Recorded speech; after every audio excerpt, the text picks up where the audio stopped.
A Forever Kind of Love, a Pride and Prejudice novella, written by Christy Capps, narrated by Stevie Zimmerman. 1. 10th April 1835. Mr. Alexander F. Darcy, Darcy House, Grosvenor Square, London.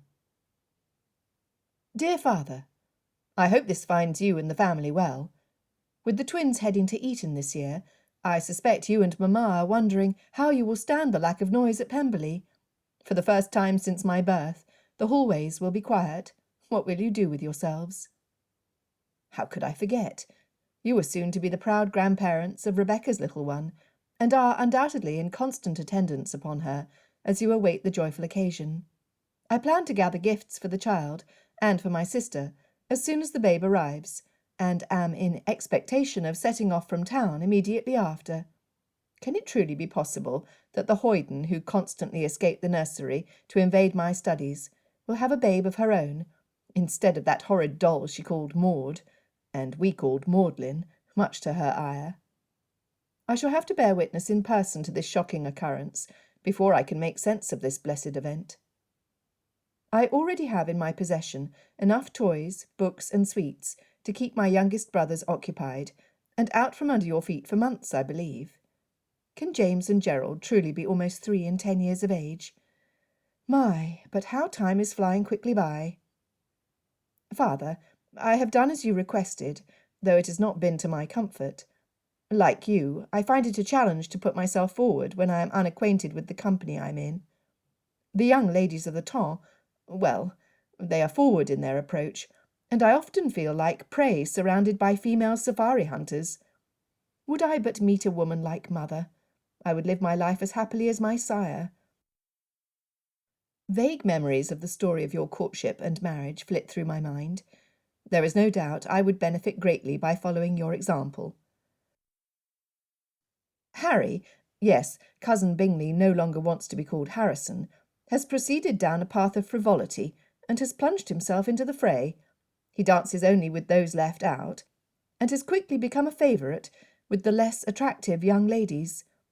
The loveliest of the débutantes try just as hard to catch his eye as they do mine. He is a clever lad, my cousin. By ignoring those most desirable, they flock to him like bees to honey. This game he plays is dangerous, but he is impervious to warnings. I am not his master, nor am I his parent.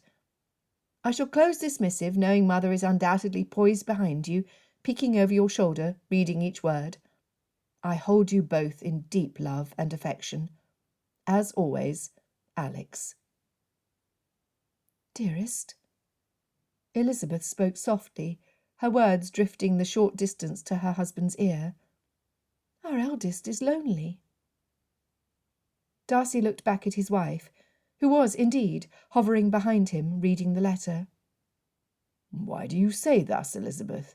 He has the company of both his Bingley and his Fitzwilliam cousins. He has friends from Cambridge, who are also establishing themselves now they are released from university. Lifting the parchment closer to see if he missed something, he shook his head, and then looked back at his spouse, his brow arched. Can you not see it? He speaks of others' lives as having wonderful events taking place. Of his sister, he is looking to have joy at anticipating her become a mother. Harrison sounds as if he is happily navigating the season. However, our son? My dear man, he writes of responsibility. Oh, most definitely he is lonely. Elizabeth pointed to the section of the letter where his opinion of attending balls was not to my comfort. She patted her heart. Darling boy, he is much like his father, and growing more so with each day. Rumph! Darcy snorted. You say it like this is a bad occurrence, Elizabeth. Are you, after these almost 25 years, wishing the father of our 4 children was someone else, or had a different character to pass on to our progeny? Her kiss was swift, and felt good on his cheek. He would wear it with grace throughout the day. You are a silly, pensive man this morning, William. For a certainty, I adore you more than the day we wed, and I remember thinking at the time how blessed I was to be held in your affection." She kissed him again. "Do not think I have not noticed that your spectacles are missing, Fitzwilliam Darcy. You are holding our son's letter so closely I barely find it necessary to lean in to read his fine hand. I cannot believe you've forgotten how the doctor believes your headaches are derived from not using them when you read. Have you misplaced them again?" He scoffed. "I'm not an old man that I need to wear eyeglasses. I read perfectly fine without them." "Of course you do, dearest." Giving his shoulder one last caress, she moved to the small reading area in his study in front of the roaring fire. Finding her prize on the small table piled with books between the heavy leather chairs, she held them up with pride. "I insist you will still be the handsomest man of my acquaintance when you are wearing them, William. Truly, you appear even wiser than usual, I believe. And there is something about them you probably are unaware of that makes you particularly appealing when you have them on. I do not know if I should share that tidbit of information quite yet, husband, for it would stir your pride in a way I have long found unappealing." "I am all curiosity, Elizabeth Darcy." He took the offensive item from her and balanced them on the bridge of his nose. He set the letter aside and stood to welcome her into his embrace, nuzzling the soft skin of her neck as he did so. "Handsomer, you said?" "Are you a vain man to seek your wife's words of approval?" She chuckled softly and drew closer. He bent to kiss her and grinned. "What? You consider my kisses a subject for hilarity? How could you?" Above all things, he loved the joy his wife brought to his life and his household. He loved her teasing and ready laughter, how she found delight in even the mundane. Catching her off guard, he swooped in and pressed his mouth to hers. She quieted and focused her full attention where it needed to be for the moment.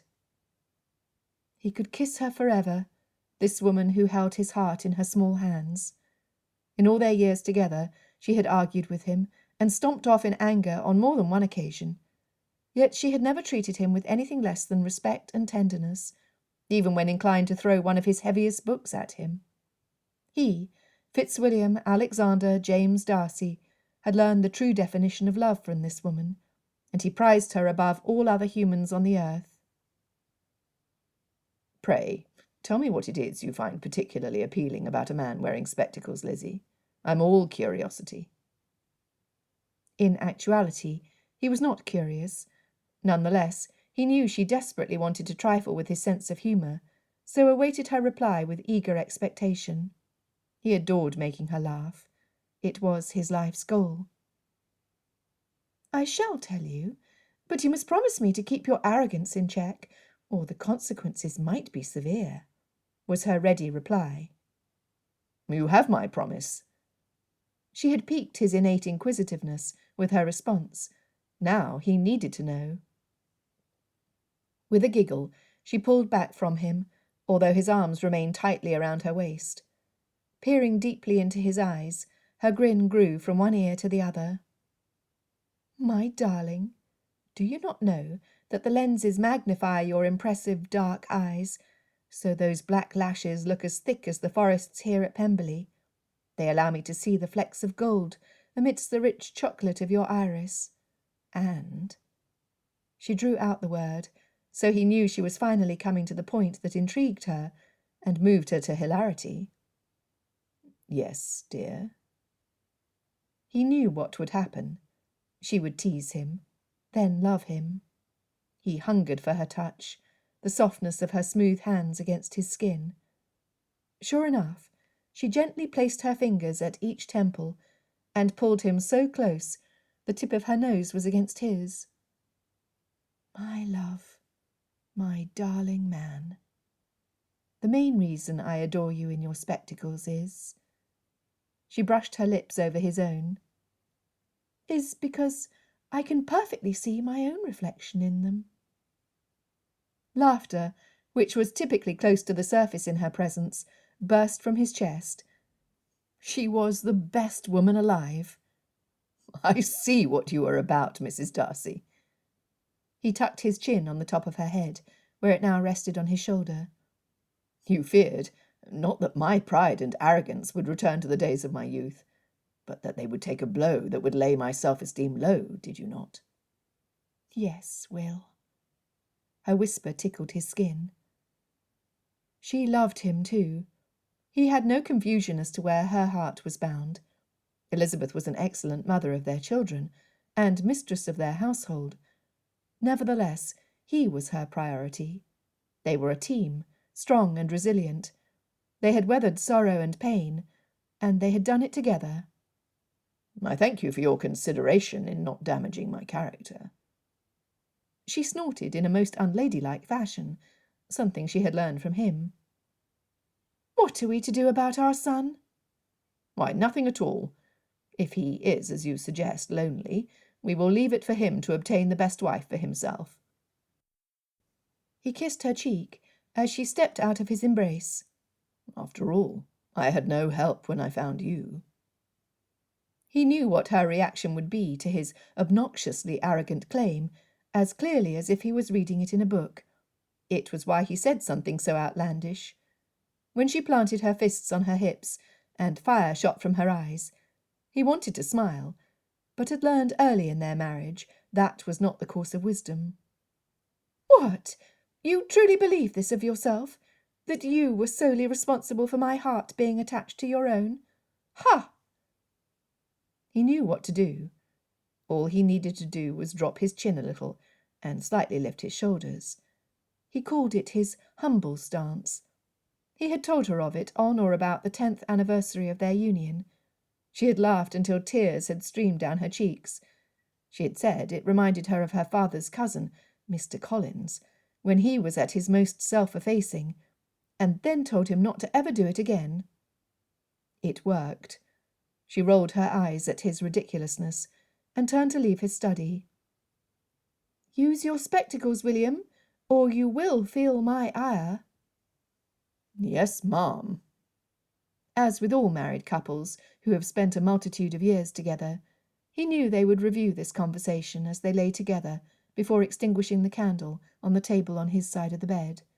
His chuckle would mate with her giggle. He adored his life.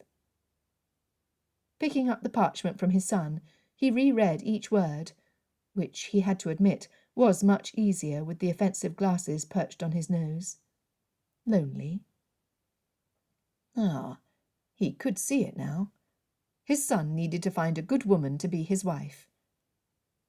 Darcy ran his hand over his face. "How do you go about finding an accomplished young woman in this decade? Surely it was not much different than when he had courted Elizabeth, was it?" Shrugging his shoulders, he realized he had no clue. What he did comprehend was that his eldest two were no longer children, and could not be treated as such. Neither his son nor his wilful daughter would appreciate his interference in their decision-making. Therefore he vowed to remain in the shadows. Ha! His wife knew him well. She had planted a seed in his psyche that was already growing. He would find Alexander Darcy a bride.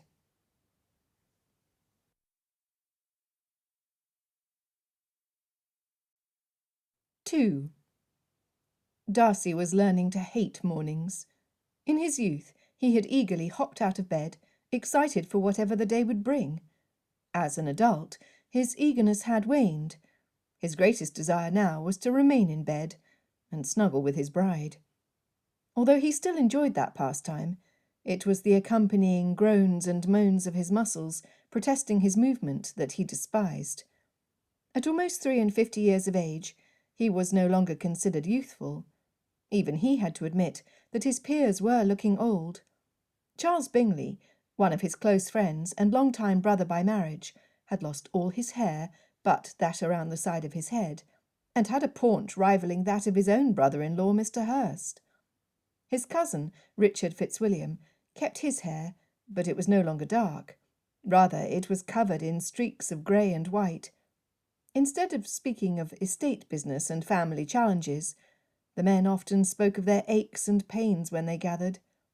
In all honesty, it had been some years since Darcy had felt the vigorous energy of a man in his prime. How depressing. However, the mind is a funny creation. While his body aged, his mind still believed he had the vitality of the days when he met and married Elizabeth. Foolish brain. It seemed, the older he got, the shorter the legs on his horse needed to be.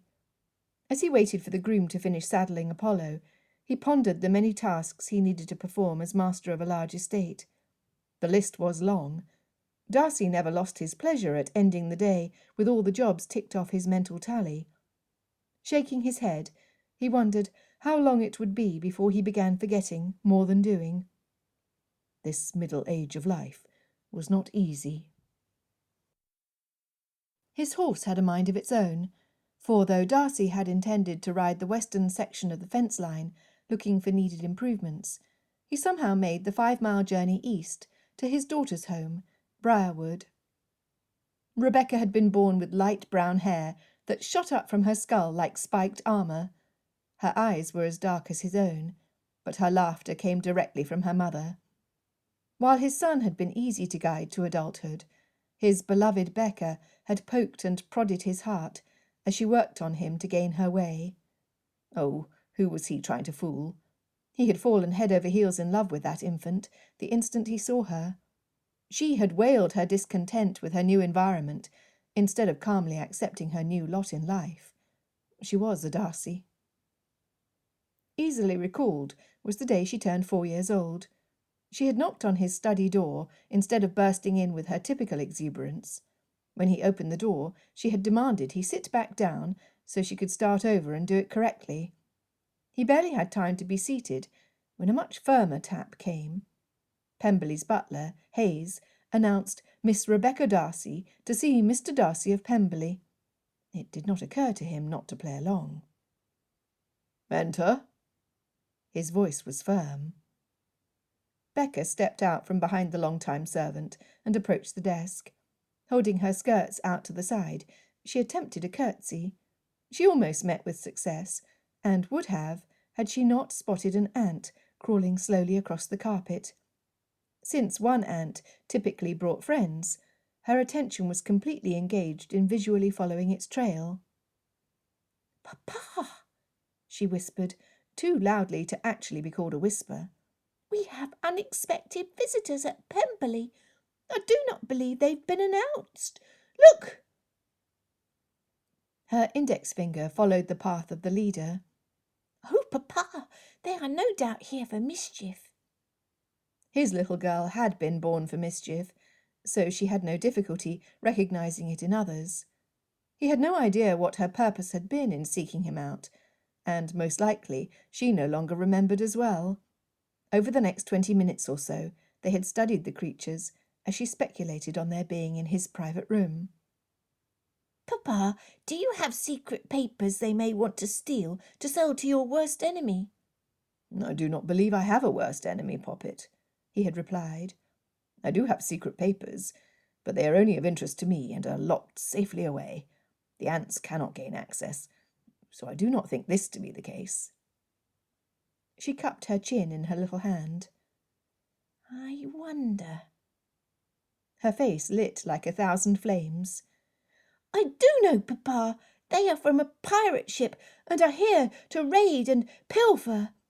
We should have Mrs. Reynolds and cook guard the pantry, or they will steal all the lemon tarts." "Did cook bake lemon tarts, sweetling?" He never checked the menus, but Elizabeth had done away with desserts except on rare occasions. She had been disappointed to have not quickly regained her figure after delivering her second child. A lemon tart had not been served at Pemberley since the last time they had received visitors.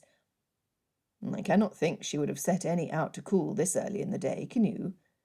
And, little lady, how do you know about raiding and pilfering?" "Oh, that is easy.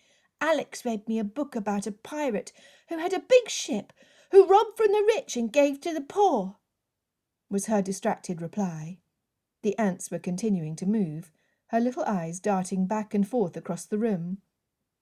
"Papa, Alex told me that when he is master, I have to bow to him. Is this true?" He heard her disgust. She was her mother's daughter. What do you think, Rebecca? He loved the way her little mind processed information. I think that Alex believes I was born to be his servant. He tells me to be quiet and to mind my manners, she huffed. And what is your reply?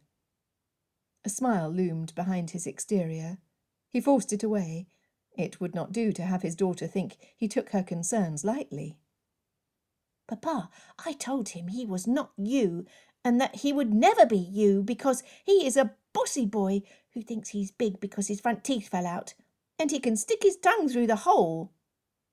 Her arms were tightly crossed, and her brows were furrowed.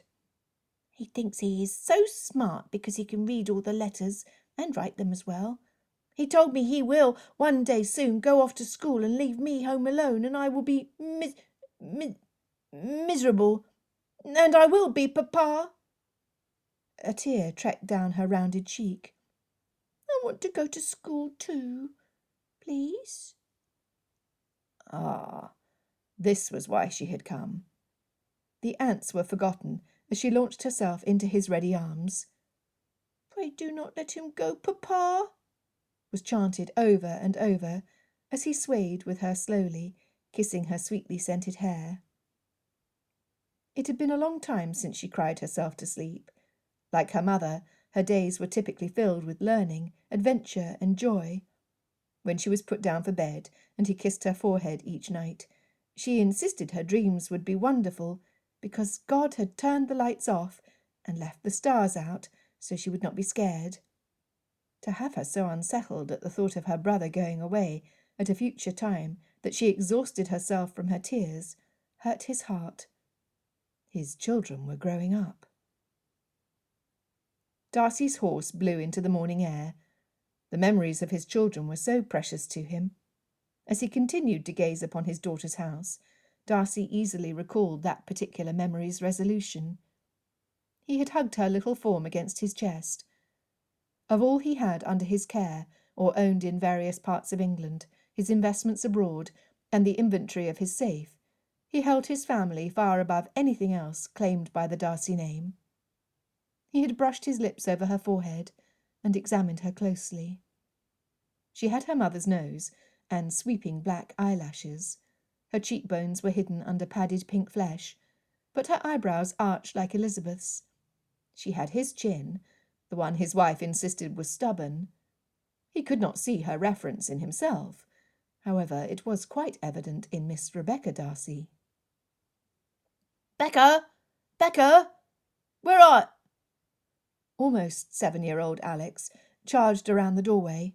Papa, have you seen Oh, there she is. His voice had gone from yelling to a soft whisper as he pointed at his sister. Is she sick? Do we need to call the doctor? Should we send to London? No, son. He shook his head as Rebecca's brother approached. She was only tired, and I enjoy holding her since you will not allow it any longer. Alex thumbed his chest. I'm no longer a child, Papa. I will soon be a man who has to shave my whiskers and can drink brandy with Uncle Colonel.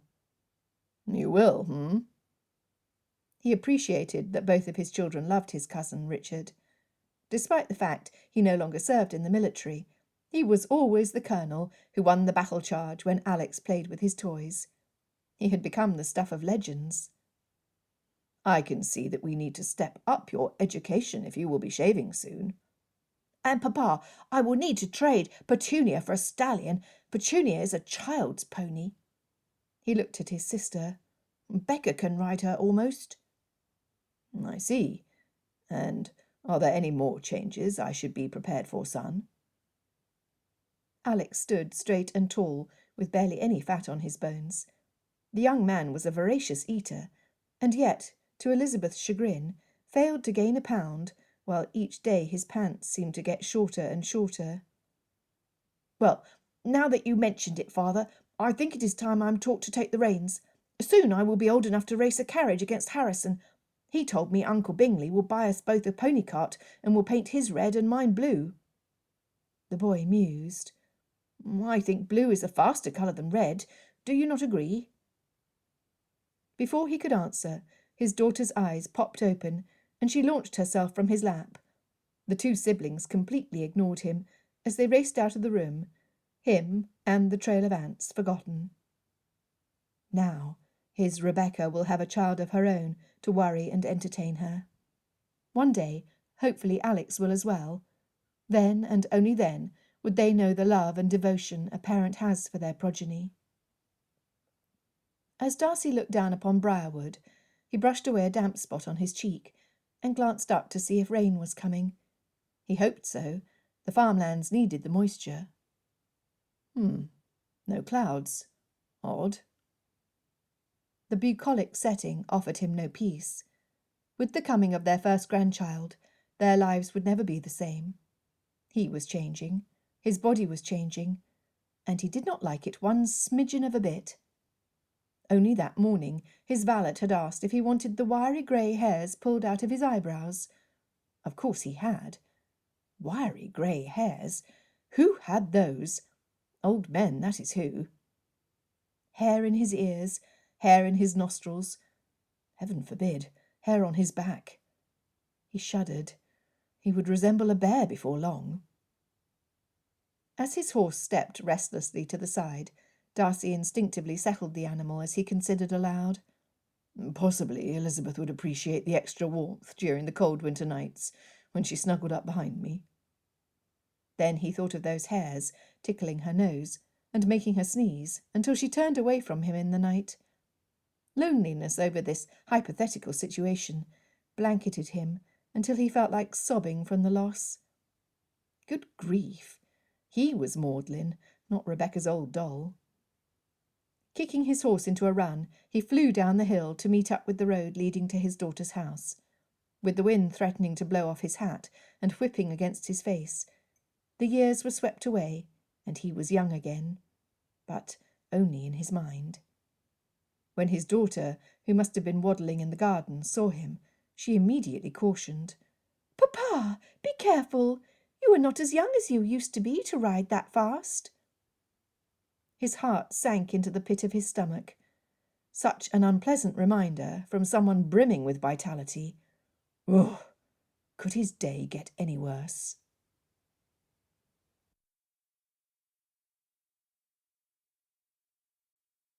III. By the time Darcy returned to Pemberley, he was convinced it was he who needed to determine the nature of Alex's bride. Rebecca spoke kindly of her husband as her hand unconsciously moved softly over her rounded belly. It had been Darcy who had introduced the couple. It was a good marriage, to a man of worth and position. Lord Clayton Masterson was shorter than Darcy, and had a gentler approach in society, but he was as fiercely devoted to his wife as she was to him. Therefore, during the 5 miles home, he had mentally reviewed the daughters and unattached young ladies of his acquaintance. Miss Mildred Teagarden had a sweet dowry of 20,000, but a sour disposition that would make it difficult to have her living in his home. Miss Abigail Thornton had a gentleness about her that put him in mind of Elizabeth's eldest sister Jane. He added her to his list of possible candidates. Miss Caroline Hurst, the daughter of Bingley's brother-in-law, was contented to remain indoors and oversee the tea-table, sampling the delicacies and growing broader with each bite. No, Alex would not find her attractive, would he? Darcy shuddered. No. Miss Penelope Greenwood? Definitely not. It was not that her looks were unappealing, as her hair was an attractive colour. It was her eyes that bothered Darcy. They followed a person with diligence, and he most often felt awkward around her, like she knew something secret about him that she would share if she ever needed to prove whatever point she needed to make. No, she would not do. It was with reluctance that Darcy admitted to himself that he had no idea of being able to find someone within their small circle in Derbyshire. He would hate to take a lady so far from her home should they come from outside his county. Hypocrite! He had had no qualms about moving his Elizabeth the 250 miles north to his estate. "Elizabeth, I bring greetings from our daughter and her child." He had found his wife in her sitting-room, corresponding with his sister Georgiana. "Her babe sent greetings? How extraordinary!" His wife set aside her quill and gave him her full attention. Do you doubt me?" Greeting her with a kiss, she smiled against his mouth. "I will have you know, woman, that the very last thing Rebecca said to me as I was riding off was to tell you her son or daughter loves you very much, and is excited to come to know her grandparents." Elizabeth's chuckle filled the room. He loved that about her. "I sincerely think we will be the ones filled with excitement at coming to know him or her." She sat beside him on a leather-covered sofa. "Now, William, tell me how you ended up at Briarwood." "My horse," was his reply. He left everything else unsaid. "Your horse?" His wife turned to look him directly in his eyes. "What are you up to, Fitzwilliam Darcy? I know that look. Your countenance tells me you are guarding a secret that you believe I will find difficult to hear. What is it, man? Just tell me now, so we may avoid an argument later." "Ha! You think you know me well, Elizabeth Darcy. However, there is no secret I am hiding. If you want to know what is on my mind, you only need to ask, my dear. There is very little I would ever voluntarily keep from you." He debated with himself as to whether or not he should tell her. She had insisted he not interfere. Well, could she call it interference if his plans resulted in the perfect bride for his son? Not at all.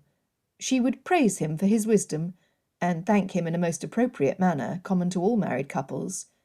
Yes, he would have to tell her for his plans to succeed. He needed her help. "Dearest, I believe we need to hold a ball." "A ball?" She rested the back of her hand against his forehead. "Are you well? Did you by chance fall from your horse on the way home and smash your skull on some poor defenceless rock?" Her eyes glanced over every surface visible under his riding clothes. He noted his error. He should have changed prior to seeking her out. "Now, why would you immediately conclude I have injured myself? It is only a small request for the mistress of Pemberley, is it not?" He grabbed her hand before she could tuck it back on her lap, and kissed her fingers, then her wrist.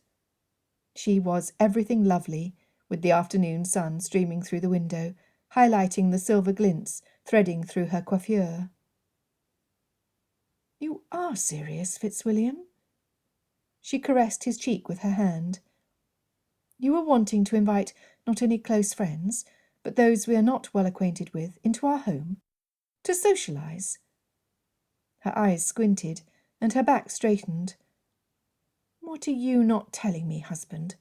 What is causing you to suddenly act out of accord with your usual manner? For I cannot believe you truly want this." He scoffed. "Have you given consideration to whom we are to invite to this gathering, or is this the work of a moment?" When her head turned slightly, and she looked at him from the corner of her eye, he wanted to smirk. He knew her as well as she thought she knew him. "Elizabeth Darcy, I am appalled your initial conclusion is scepticism. How can you, after these many years, doubt me?" His pretended hurt had no impact, so he changed tactics. "Fine. You are a cold woman, my wife. Heartless." Her laughter filled the room. "You are being silly. Pray tell me what you are after." She softly patted his cheek. Suddenly her hand dropped to her lap, and her mouth settled into an O. You are wanting a ball to invite families with unattached daughters to tempt and coerce our son into marrying the one you choose most qualified to be the future mistress of our home. Oh, William, how could you?" He could bear almost anything other than her disappointment. For some reason, he had thought anger would be the emotion of the day. Women. Their reactions were particularly hard on errant husbands who had the temerity to think they actually understood the female sex from living with them for decades. What did he know? Obviously nothing. However, in this circumstance, he had the right of it. They needed to help their son. "My bride, pray listen to my reasoning. To do so, you need to recall the evening we first met. It was that horrid assembly at Meryton I had not wanted to attend. Succeeding occasions, where I was in your company, we learned little about each other, as we had few opportunities to converse in private, without Caroline Bingley attempting to interrupt our exchanges. Elizabeth snorted her disapproval. With this said, it was at the ball held at Netherfield Park where we had true discourse. Admittedly, our conversation was based on misunderstandings we both held. I recall. I believed Wickham to be the better man, and you thought I was aware of your budding attraction. A small smile grew, and his wife's eyes danced. Budding attraction, dear? You are underestimating your appeal. By then my heart was most agreeably engaged with the second Bennet daughter from Longbourn. He briefly kissed her. We are straying from my point. Which is? It was upon that occasion, as we danced for the first time, I forgot the existence of every other female I had been introduced to or known for all of my first 27 years. You stood out from the débutantes of the temps, and despite my irritation at the subject of our conversation, I inherently knew, although I chose to deny it to myself at that moment, that you were the only woman for me. Now it was she who kissed his cheek. Thank you, William. I love you too. Therefore we need to save our son from wasting his time, possibly damaging his heart, and certainly residing in the depths of confusion, by a cautious selection of families to attend. A small ball, then? Yes, he nodded. A very small ball? Elizabeth teased. I suppose so. He immediately saw the wisdom of her suggestion. Keeping the number of invited guests to a minimum would keep their son's heart from straying where it ought not. Perhaps a dinner party of intimate friends would be more appropriate, now that I consider how distracting a larger group, musicians and the like, would be. He scratched his chin. A much better idea, and something our son would find more enjoyable after his comments about balls in his letter, do you not think? His wife patted his hand. I shall speak with the housekeeper and cook to see what we have available in the larder, and plan the evening for 2 weeks hence. He nodded. His eyes followed her departure from the room. She was still a handsome woman in her mid-40s. He slapped his forehead. His wife, his sweet, innocent wife, had worked him, had led him to her desire, like a bull being pulled by his nose-ring. Darcy huffed. Then he smiled. Like his son, he abhorred balls where men attempted to curry his favour to make offensive demands of his time or his assets, while their ladies schemed and tittered away the evening as they praised their own children while crushing the opinions of others as to the value of their own offspring. He hated balls. He loved his wife for slyly guiding him to the right pathway. He wanted his son to be as contented as his parents. Elizabeth peeked her head back through the doorway and asked, Have you decided whom you would like to attend? I have decided whom I would not like to invite, Elizabeth, was his quick reply, speaking more bluntly than he ought. Who might that be? Curiosity lit her eyes. The Greenwoods, dear. While Miss Greenwood appears to be all that is lovely, their next daughter, Penelope, unnerves me. There is something about her I find... I cannot put it into words, but she gives the impression she knows something I should, and her eyes are inquisitive. He shook his head in confusion. She unsettles me. Then I shall seat her next to our son, so she will not bother you. His wife chuckled as she again left the room. What? Did she not hear him or comprehend his words? He pondered her response. In the years they had been together, many times Elizabeth had noted a quality in a woman he had missed. Where he had assumed a lady was too forward or brash, his wife understood the fears that lay beneath, causing the woman to act in an odd manner from her normal character. Her insight had been invaluable. This time? Shrugging his shoulders, he meditated on what Elizabeth saw in Miss Greenwood that he had missed. A quiet rumble started in his belly and rose to his chest. He laughed into the empty room. His wife, his dear, sweet bride, had known what he had not been able to figure out. Miss Penelope Greenwood reminded him of Elizabeth's character when they had first met in the year 11. She would be perfect for their son. He would have Elizabeth invite the other ladies he had considered as well. In this way, Miss Greenwood would stand out, like a jewel amidst thorns. Or was that a rose amidst thorns? Brushing the thought away, he left to search for his wife. They had a party to plan.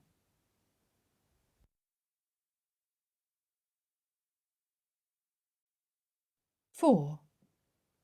Alex was the same height as Darcy, or maybe a little taller. His eyes held the same weary look Darcy had stared upon each time he looked in the mirror prior to wedding Elizabeth. His wife had been correct. Their son needed a helpmeet, a woman to soothe his brow and bring joy to his soul. In his heart, Darcy knew their decision to take matters into their own hands had been a good decision. "Your mother and I are pleased to have you back at Pemberley, and overjoyed to find you in good health.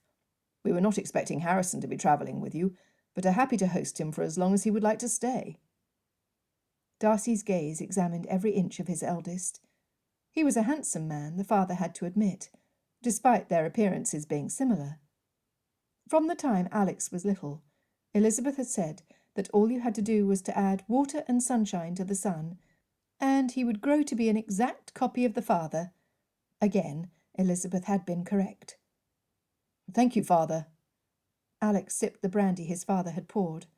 His gaze surveyed the study, and Darcy wondered at his thoughts. They were both quiet men. Alex would speak when he was inclined. "My carriage was loaded, and I was ready to climb in, when Harry yelled from down the street. Before I knew his intent, his driver pulled alongside, his trunks were transferred, and I have had a companion for the last 3 days. He is as impulsive as Charles, then." Darcy rubbed his chin. "Well, your mother will be pleased to have another mouth to feed. From the smells coming from the kitchen, cook has decided you both need fattening.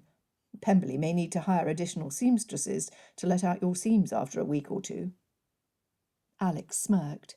So did Darcy. "Father, we spent some time with Rebecca this morning. She is round." The smirk grew. "As I mentioned in my letter to you, I had found it challenging to think of her coming motherhood. Now, however, after seeing her beaming with anticipation and joy, I find I envy her very much. She has a lovely home, and her husband was most attentive to her." "Which is as it should be." "Yes, father, this is so." He took another sip, and then held the glass up and turned it to catch the sun's rays from the large window behind Darcy's desk.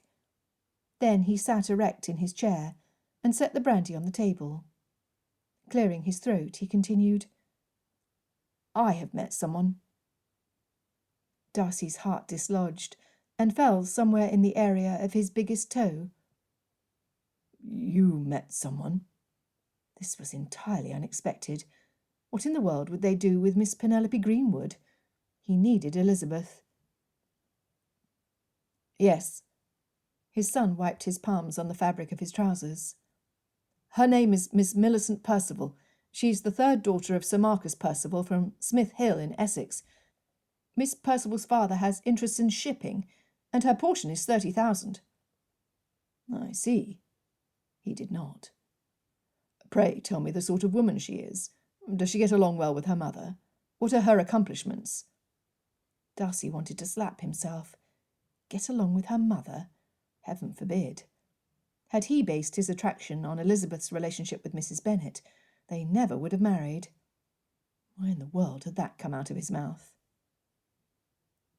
"Miss Percival puts me in mind of Aunt Jane. She's fair-haired, with lovely blue eyes.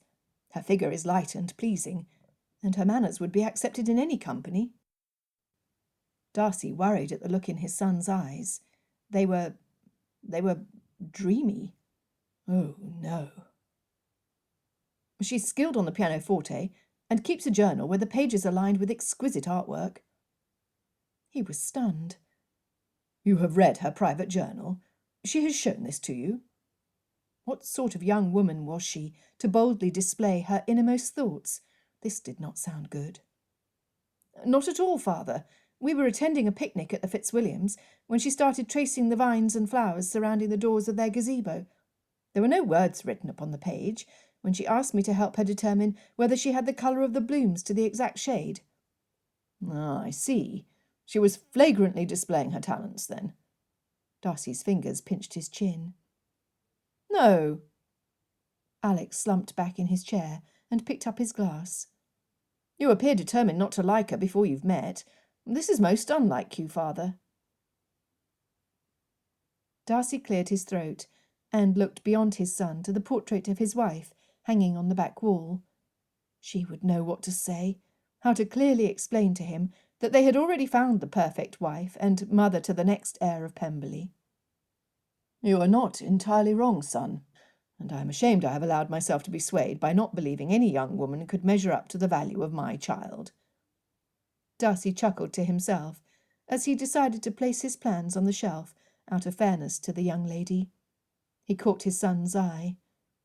"Whomever you choose as your bride, I ask only that you remember you both will not always stay young and vibrant. You might not always have favourable circumstances. And, Alex, your wife may change in nature when children come. Other family members, outside your union, may pressure you to bend when you know you should stand firm, or to be stalwart when the time is ripe to show mercy." "Then how do I know for certain she's the woman for me? You see, this is my greatest worry." Alex again set his drink aside. Folding his fingers together, he dropped his hands between his knees. "The things I have seen while in town." He shuddered.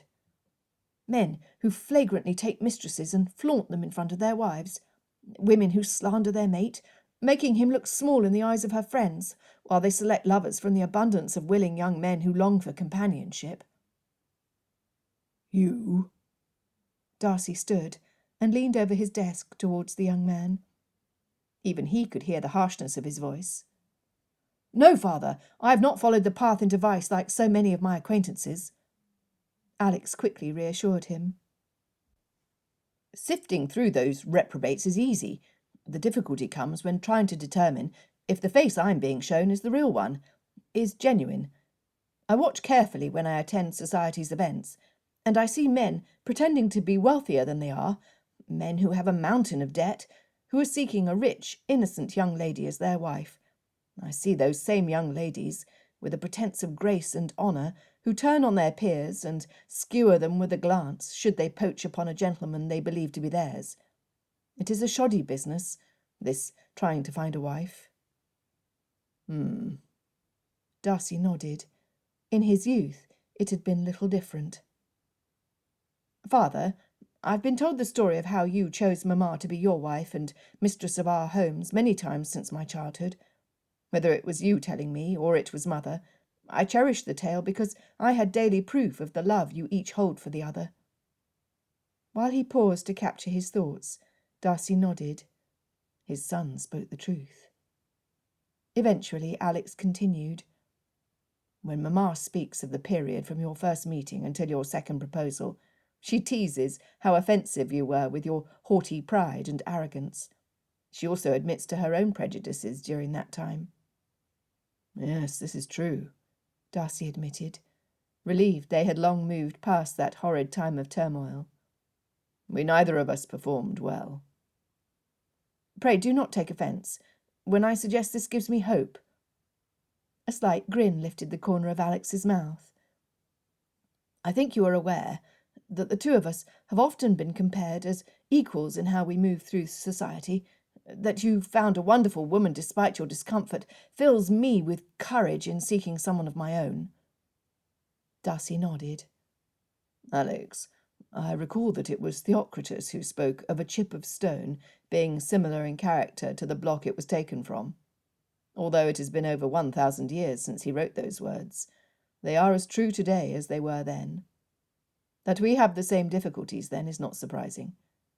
With that said, what you are wanting to know, and pray correct me if I am wrong, is how your mother was able to see beyond my stony countenance and blunt words to the man I was within. Is this so?" "Yes, Papa." Darcy's heart melted a little at the affectionate term of endearment. It had been many years since his son had called him papa. Clearing his throat to dislodge the bulging lump of emotion, Darcy helped his son along. Alex, I am hesitant to share the answer, as it does not reflect well on myself. At his son's raised brow, he continued, You see, the simple fact is that your mother is, and always has been, an exceptional woman. Once I concluded how offensive my conduct had been to her, I swallowed my pride, and did all within my power to become worthy of her attention and affection. To this day, I am grateful she chose me to love. Darcy ran his hand through his hair. She did not have to, son. There were better men who never would have hurt her as I did. Beads of sweat popped out on his upper lip, and his hands quivered at the thought of losing his Elizabeth to someone else. A day has not gone by that I have not stopped to consider the good fortune I have had because of your mother.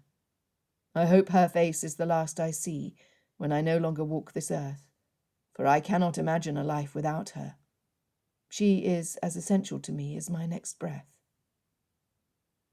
He heard a sniffle and looked to his son. Not him. He caught sight of her out of the corner of his eye.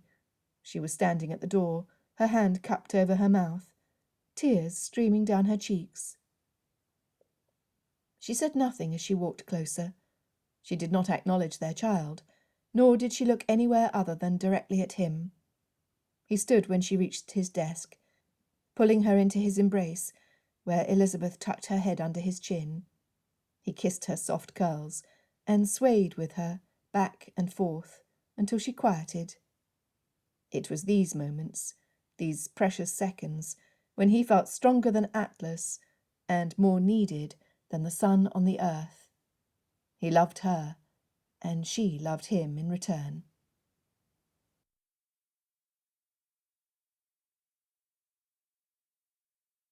Five. They had no clue when Alex left the room. Elizabeth moved her head and peered up at him. I love you, Will. Their kiss was both tender and passionate. It had always been this way with them. He had waited until she accepted his second proposal before cupping her face with his large hands. He recalled thinking how petite her form was compared to his. When she tilted her head towards his, her eyes dancing with joy, and her mouth.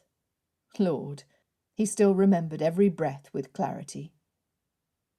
I love you, he had whispered, just before touching his lips to hers. It had been her first kiss, and his. His inborn concern for raising expectations had kept him from the temptation of ladies who freely offered themselves for sport. He was grateful he had waited, uncaring at his friends and male relatives who had tormented him for being moral. It was a lesson he had hoped he had instilled in all his children. To share something with the woman you love that has not been given away to others adds value to the token. She tasted sweeter than honey in the comb, and smelled better than his mother's roses. He had long suspected he would be similarly addicted to her if he ever was allowed that close, as the men who constantly sought their pleasure in the opium dens on London's waterfront. He had been right to think so. My love, how much of our conversation did you hear? He whispered, as she again rested her head on his chest. Enough to know our son is concerned with finding someone who will make him happy, and to comprehend his father has already done thus. She giggled. Apparently, we have run our beloved child off in our amorous pursuits. Should we be embarrassed? His laughter bellowed from within. Not at all, my dearest. He needs to know the reward of choosing wisely. A reward? I am a reward? Why, Fitzwilliam, you're becoming quite glib with your tongue. She patted his chest as she stepped back, a smile on her lovely face. Never glib with you, Elizabeth, for I speak only as I see matters to be true. You are and will forever be my reward. Taking the seat Alex had vacated, she asked, He has found a woman of interest, then? Darcy nodded as he resumed his seat behind the desk. After explaining that portion of the conversation, and that portion only, he was not surprised when she suggested they invite the young lady and her family to Pemberley for the dinner party.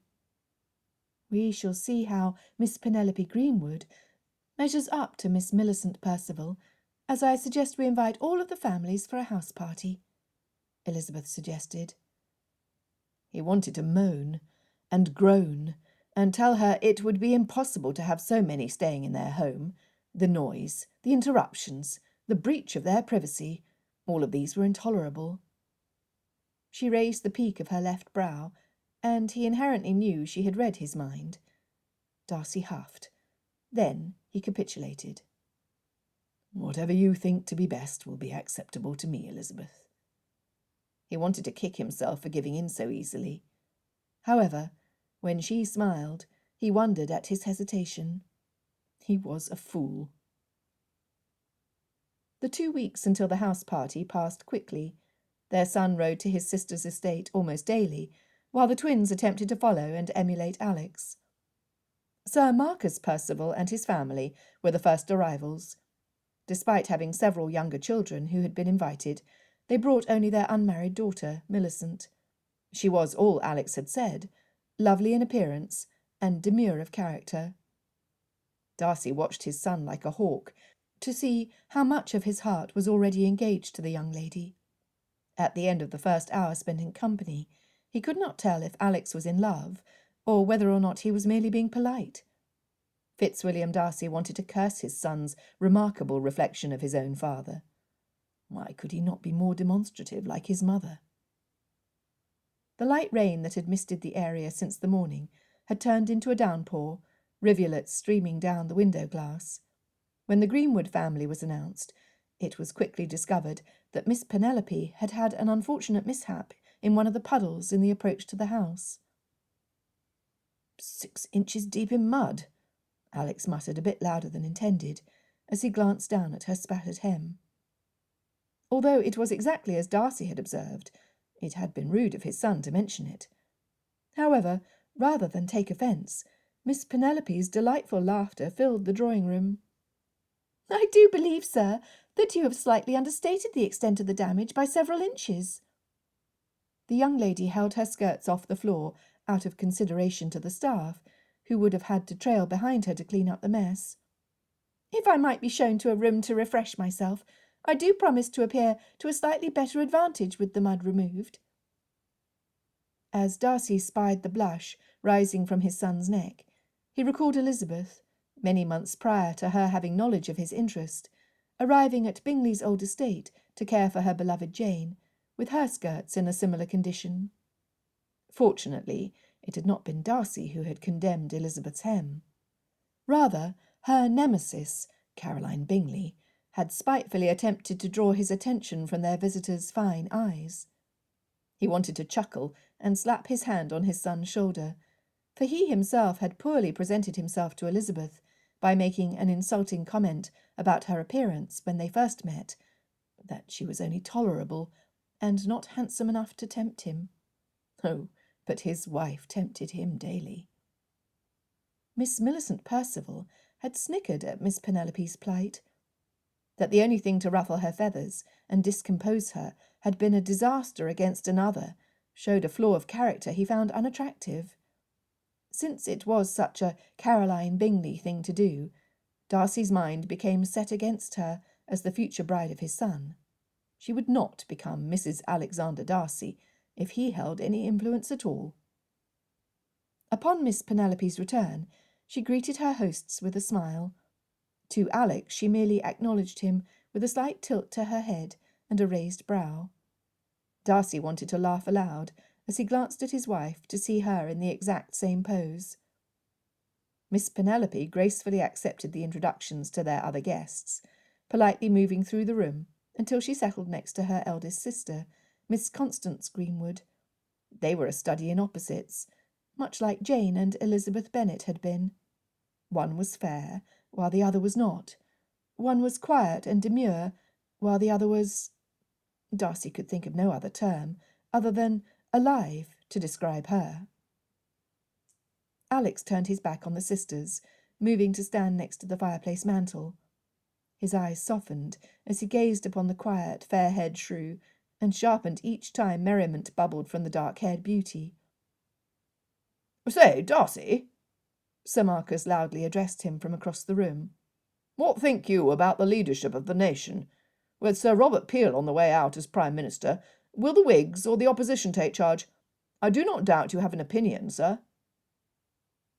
Before he responded, Darcy noted the differing reactions of the ladies. Miss Percival lifted her chin and turned to gaze behind her to distance herself from the conversation. Miss Greenwood's expression was bland, as if she was not listening.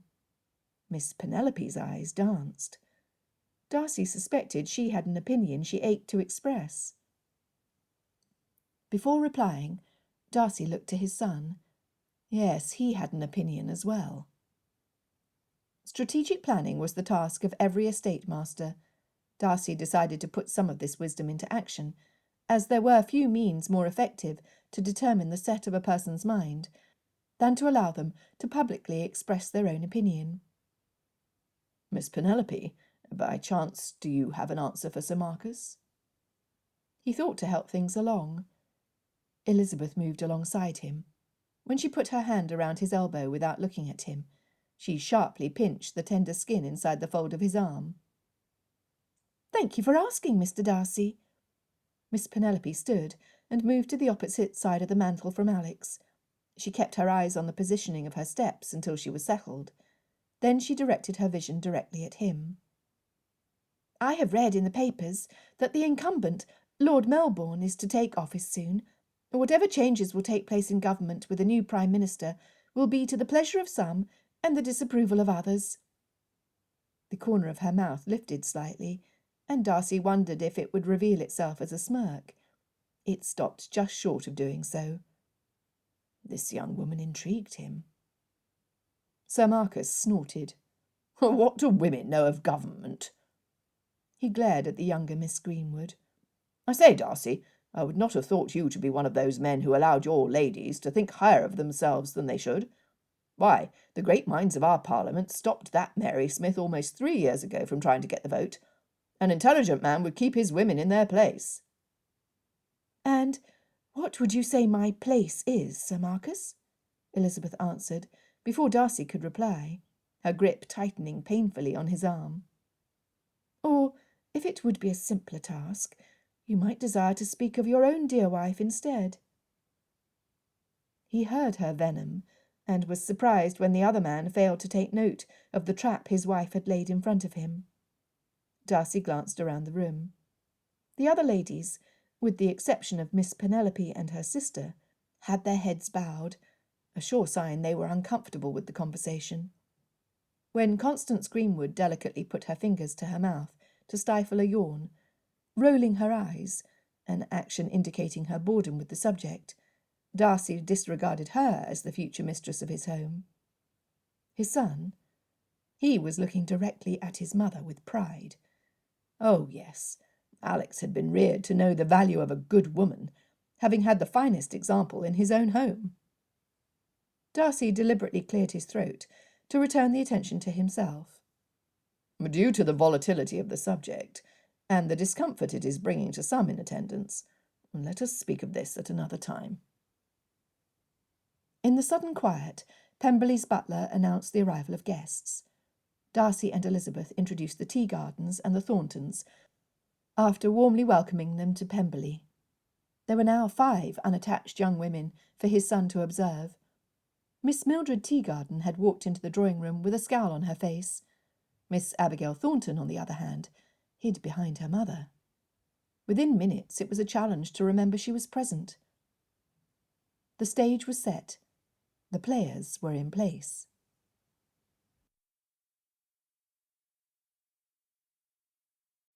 "6. For the rest of the evening, Darcy watched Alex.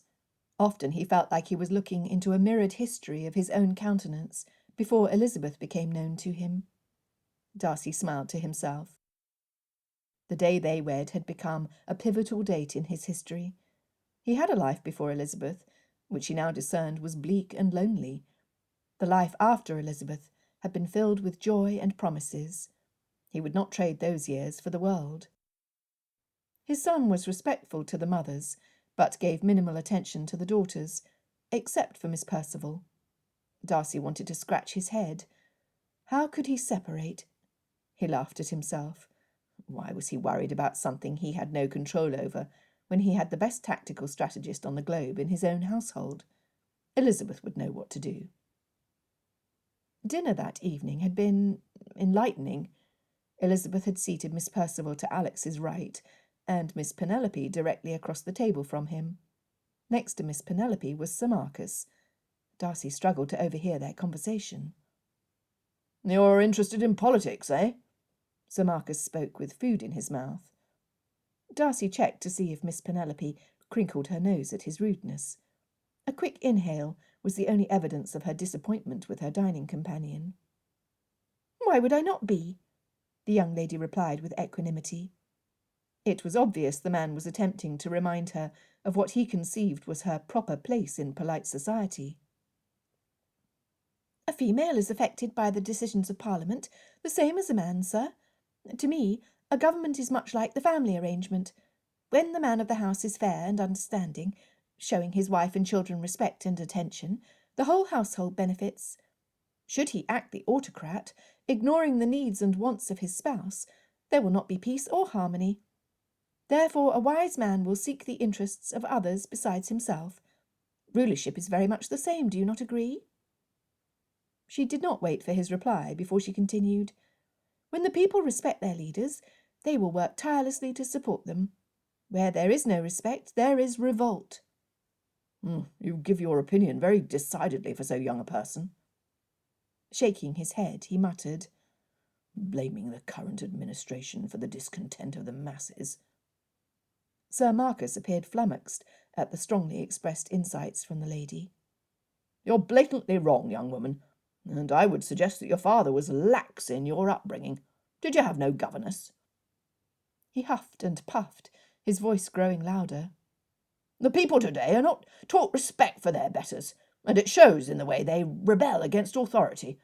A firm hand of a good Prime Minister and legislation from Parliament will take care of those miscreants." Miss Penelope rested her fork on her plate. After taking a sip of wine, she paused to regulate her breathing. "Sir Marcus, clearly the issue is one of respect. When authority, as was mentioned by you, cares not for the circumstances of the people are unhappy. Do you not comprehend the nature of men?" "You speak of something you do not know.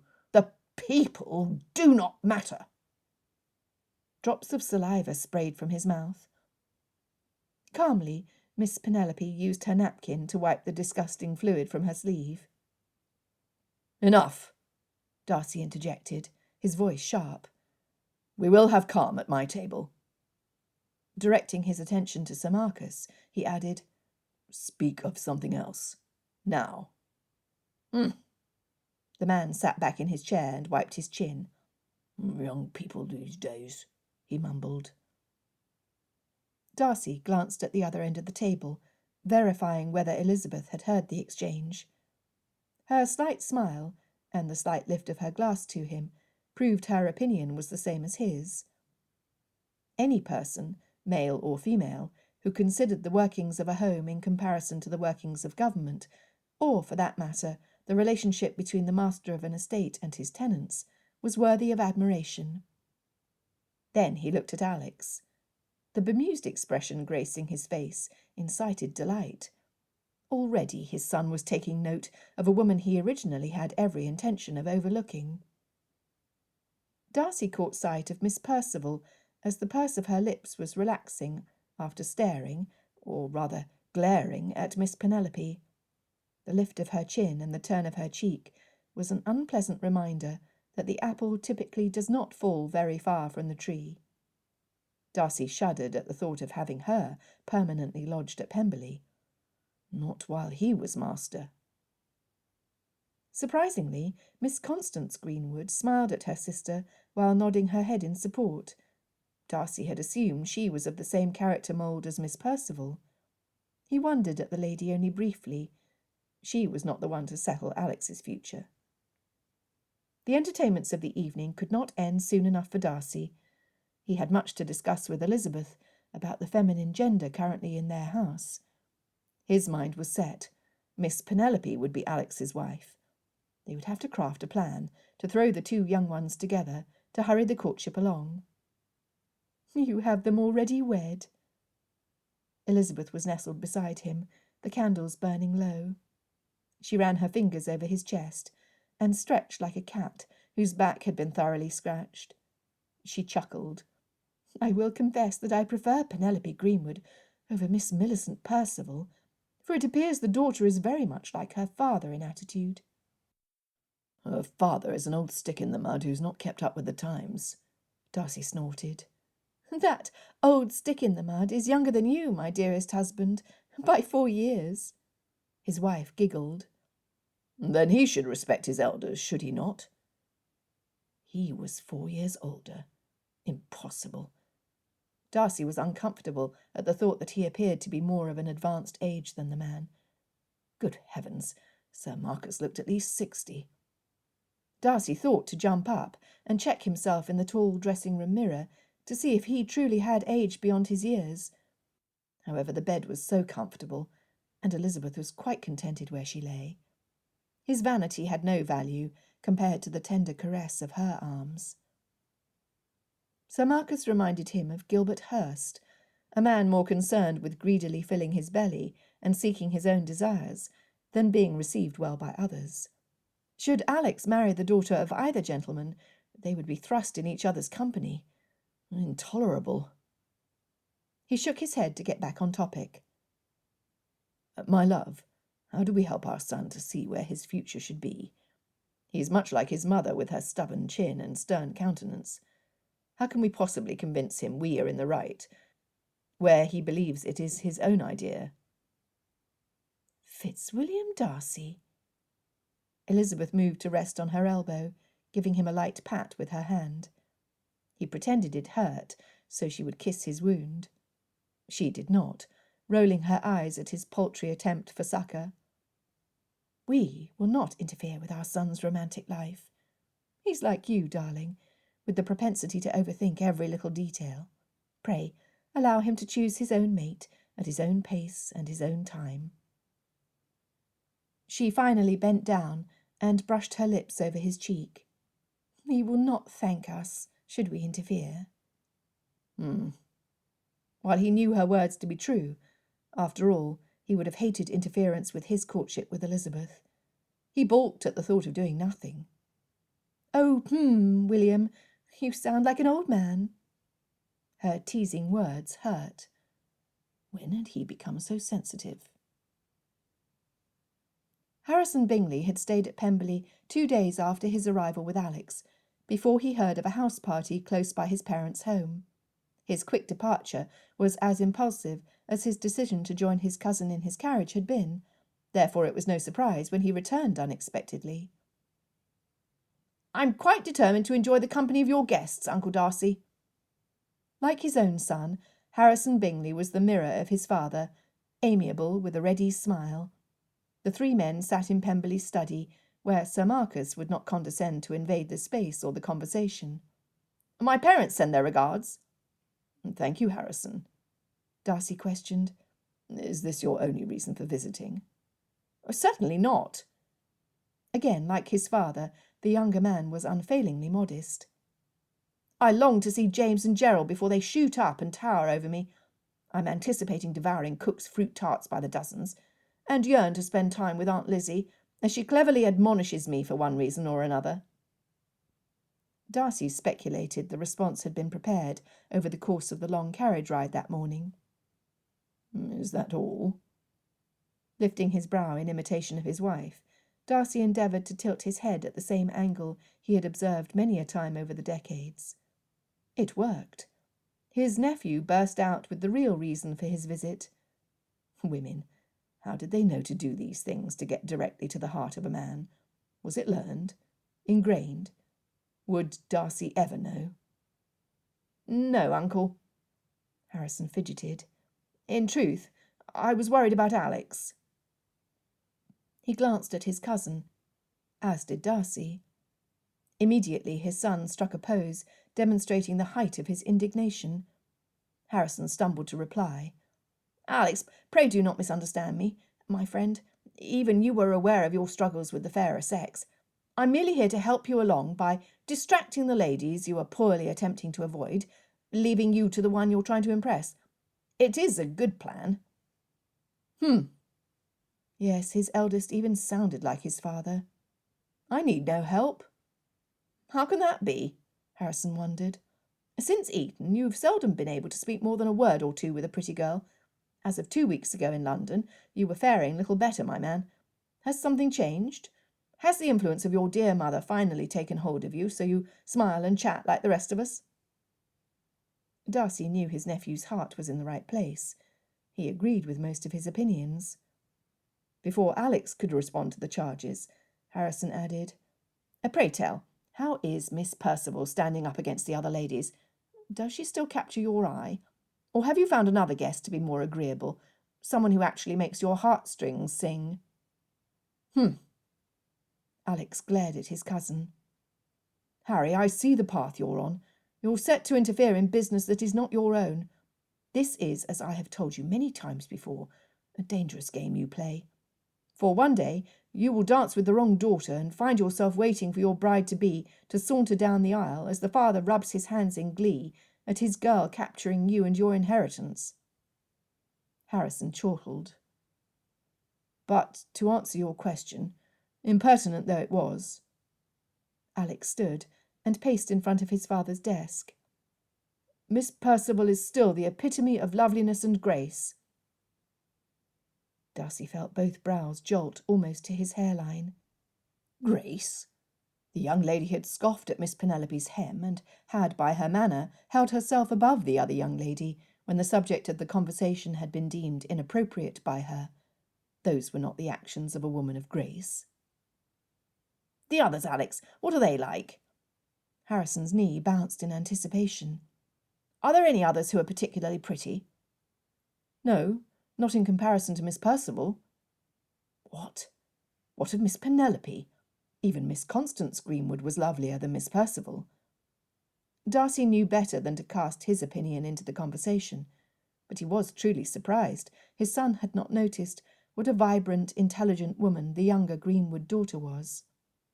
"Well, that is a disappointment." Harrison smirked. "However, I can tell by your countenance you are intrigued by someone other than Miss Percival. Who is it? What is her name? Is she fair-haired, like your lady love? Does she have eyes as blue as the summer sky? Is she witty, like your mother, or full of grace, like mine?" Harrison jumped up to pace, in imitation of his cousin. "Who is she, man? Do not think I will not find out." Harrison slapped Alex on the shoulder as he walked by, then reseated himself, his rant over. Darcy was puzzled. How had Harrison noticed something he had not? Impossible. Had Elizabeth? Undoubtedly. He shrugged, vowing to himself to pay closer attention to his son. He thought Alex was not going to answer his cousin's nosy questions.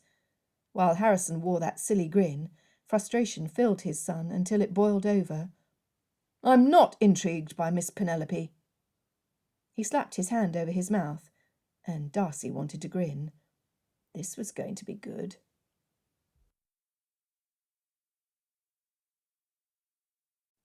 7. Darcy scooted forward in his seat. He would praise Harrison Bingley to the high heavens. He might even gift him one of the stallions his nephew had long desired.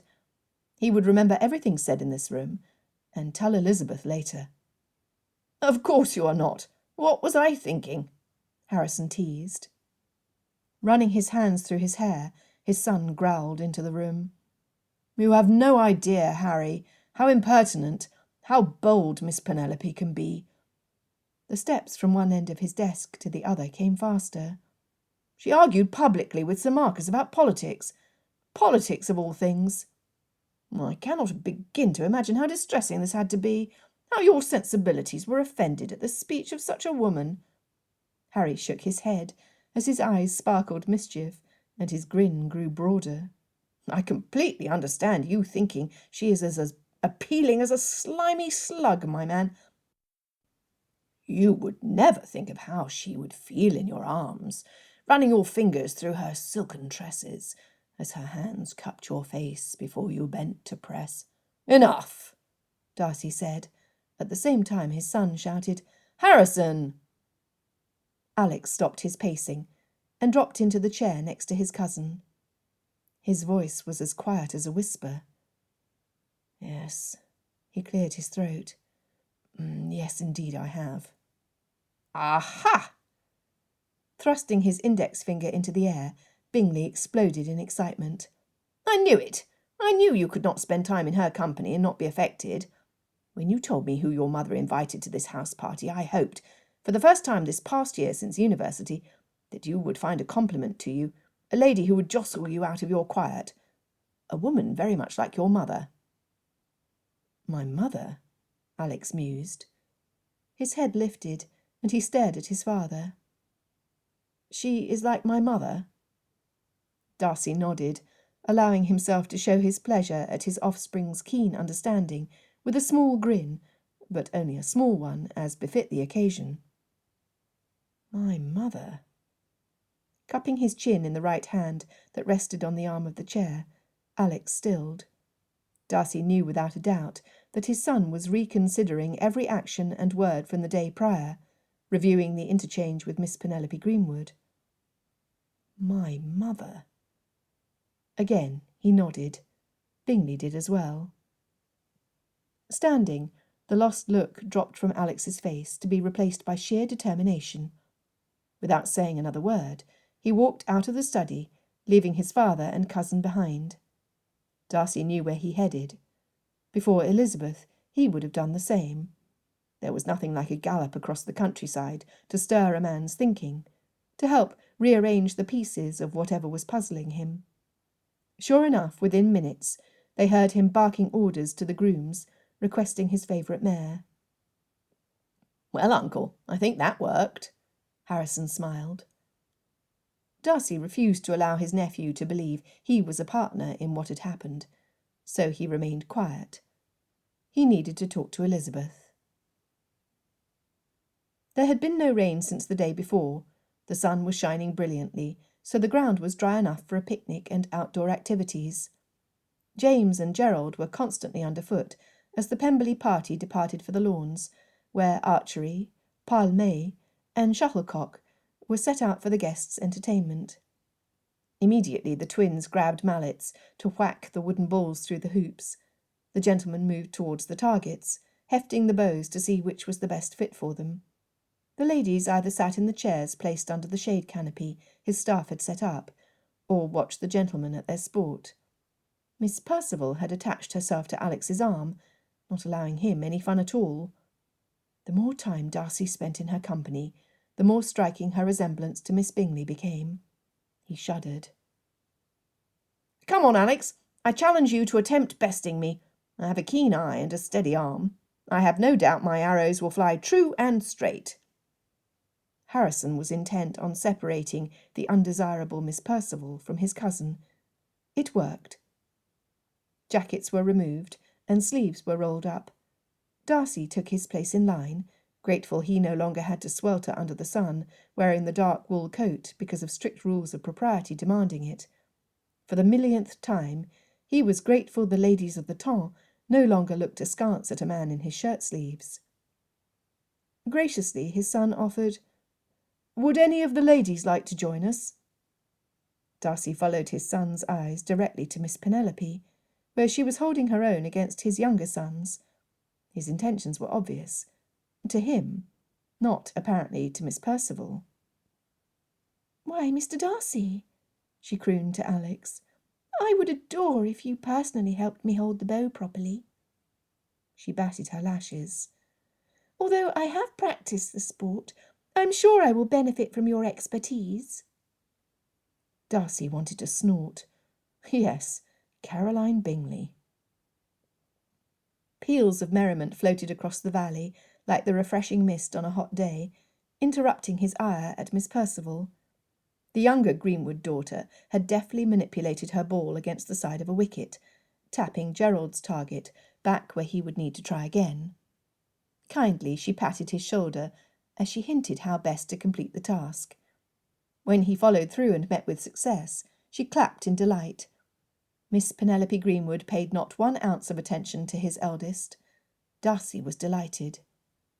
Miss Penelope had not been looking at Alex, but both of the twins spied him selecting a bow, and determined archery was the sport of the moment. Abandoning their game, Gerald grabbed the young lady's hand and pulled her to where his brother was standing. Again she paid him no mind. Miss Penelope, may I offer assistance as to the correct stance and position, so you may participate in the competition? Darcy was overjoyed that his youngest displayed the fine manners expected from his children. I would be delighted, kind sir. Miss Penelope curtsied before moving to select the equipment. At the end of the table there were smaller, lighter bows, crafted specifically for the female sex. It was not one of those that caught the eye of Miss Penelope. She happened to select Darcy's personal weapon. It took a man's muscles to pull the string back to where it needed to be. Not even Alex attempted to use his father's bow. She looked to the youngest of the twins. I assume this would be the particular weapon appropriate for you. Before he could respond, she placed it back on the table and added, However, I am not as strong as you, Master Gerald. If you might help me select a bow more fitting to my temperament, I would be pleased. Darcy wanted to kiss her feet. That his child was made to feel the man in company was something Gerald would never forget. In fact, at first glance it appeared the boy had grown 4 inches taller with her compliment. Darcy had no doubt his son's dreams that night would be filled with himself on a white charger, rescuing a captive damsel in distress, who looked remarkably similar to Miss Penelope. As she was the sole female participating in the sport, the gentleman stepped back, either to allow her first opportunity to shoot, or in fear her arrow would go wild, and there was the risk of injury. With little instruction, she notched the arrow on the string. Gerald spoke to her quietly as he walked her through the paces. She pulled the string back, her arms perfectly in position, and released the 2 fingers of her right hand. The arrow's path was true. Landing at the upper edge of the crimson bull's-eye circle, Gerald jumped into the air in celebration. Miss Penelope gave him her full attention, thanking him for his assistance. Master Gerald, I was pondering the enjoyment a competition would bring between you and your twin. Do you both consider yourselves to be evenly matched? Both boys eagerly nodded at her question. Then, if the others do not mind, let the games begin. Alex, you must join us. You too, Papa. James echoed his brother's pleas. We will attempt to best each other to see who the official Darcy archery champion will be. Please say you will. When the guests applauded the suggestion, there was nothing left for Darcy to do but roll his sleeves down and allow Elizabeth to tie the fabric tightly to his arm. The billowy linen was a hindrance to a good aim. Miss Percival performed the same task for Alex, while Miss Penelope helped the twins. Darcy won. Father, at what age should I be prepared to court a lady? The question caught Darcy quite by surprise. He had excused himself from company to follow the twins upstairs to spend a few moments with his sons before they retired for the evening. Alex had joined them for the nightly visit. Seated on the edges of the bed, the highlights of the day had been shared between the Darcy males, until all that was left were impressions. It was Gerald who had asked the question. Darcy did not answer right away. At 12 years of age, he could not recall having a future with a woman on his mind. Why do you ask, son? I saw her first, James blurted, before his twin could answer. Besides, my honour is engaged, so the appropriate action is for me to offer her my hand in marriage when I am older. A heated argument ensued between the brothers. Darcy glanced at his eldest to see if he was aware of whom they were speaking. Alex shrugged his shoulders. He did not know. Several younger daughters of his guests were in attendance at Pemberley's house party. Like the Bennets, the Teagardens had 5 daughters, 2 of them too young to be in society, yet they had been brought to Pemberley. Possibly one had caught the eye of both boys. Darcy cleared his throat, resulting in immediate silence. The twins glared at each other. It had been the way of the boys to be as close as 2 humans could get the majority of the day, only to flare up against each other at the slightest provocation. However, the battle rarely lasted more than a few moments, before it fizzled out to nothing, and peace at Pemberley was restored. "Of whom are you speaking?" Darcy supposed it was young... What was her name? She had flaming red hair, startling green eyes, and a pert attitude. He was unsurprised she had caught the attention of his sons. What did surprise him was their strongly expressed feelings over the girl. Eugenie, that was her name. He had remembered. James and Gerald looked at one another, no longer combatants now, partners in crime. Neither was willing to share. Alex decided to help them out. "Which Miss Teagarden has captured your fancy, brothers? If it is the youngest, she is indeed a pretty little miss. But marriage? Your honour engaged? How can this be?" Darcy was pleased his heir did not patronise his siblings. He would be a good father one day. Darcy smiled to himself at the thought. He was pleased with all 3 of his sons. "Miss Teagarden? Why ever would you believe we would fall in love with a child?" Although it was Gerald who spoke, both boys wore expressions of offence as they huffed and puffed their chests out in indignation. "Then whom?" Alex pursued. As one, the twins replied, both exceedingly puzzled at their brother's lack of good sense. Darcy discerned their attitude, because they verbally accused his eldest of having lost his mind. "Miss Penelope, of course." "Of course," replied their dumbfounded brother. Darcy held his amusement to himself. Alex could not hide his horror that his greatest competition for the woman who had caught and held his attention the whole of the day were his own little brothers. Darcy couldn't wait to tell Elizabeth. She would not be able to restrain her laughter. He smiled at the thought.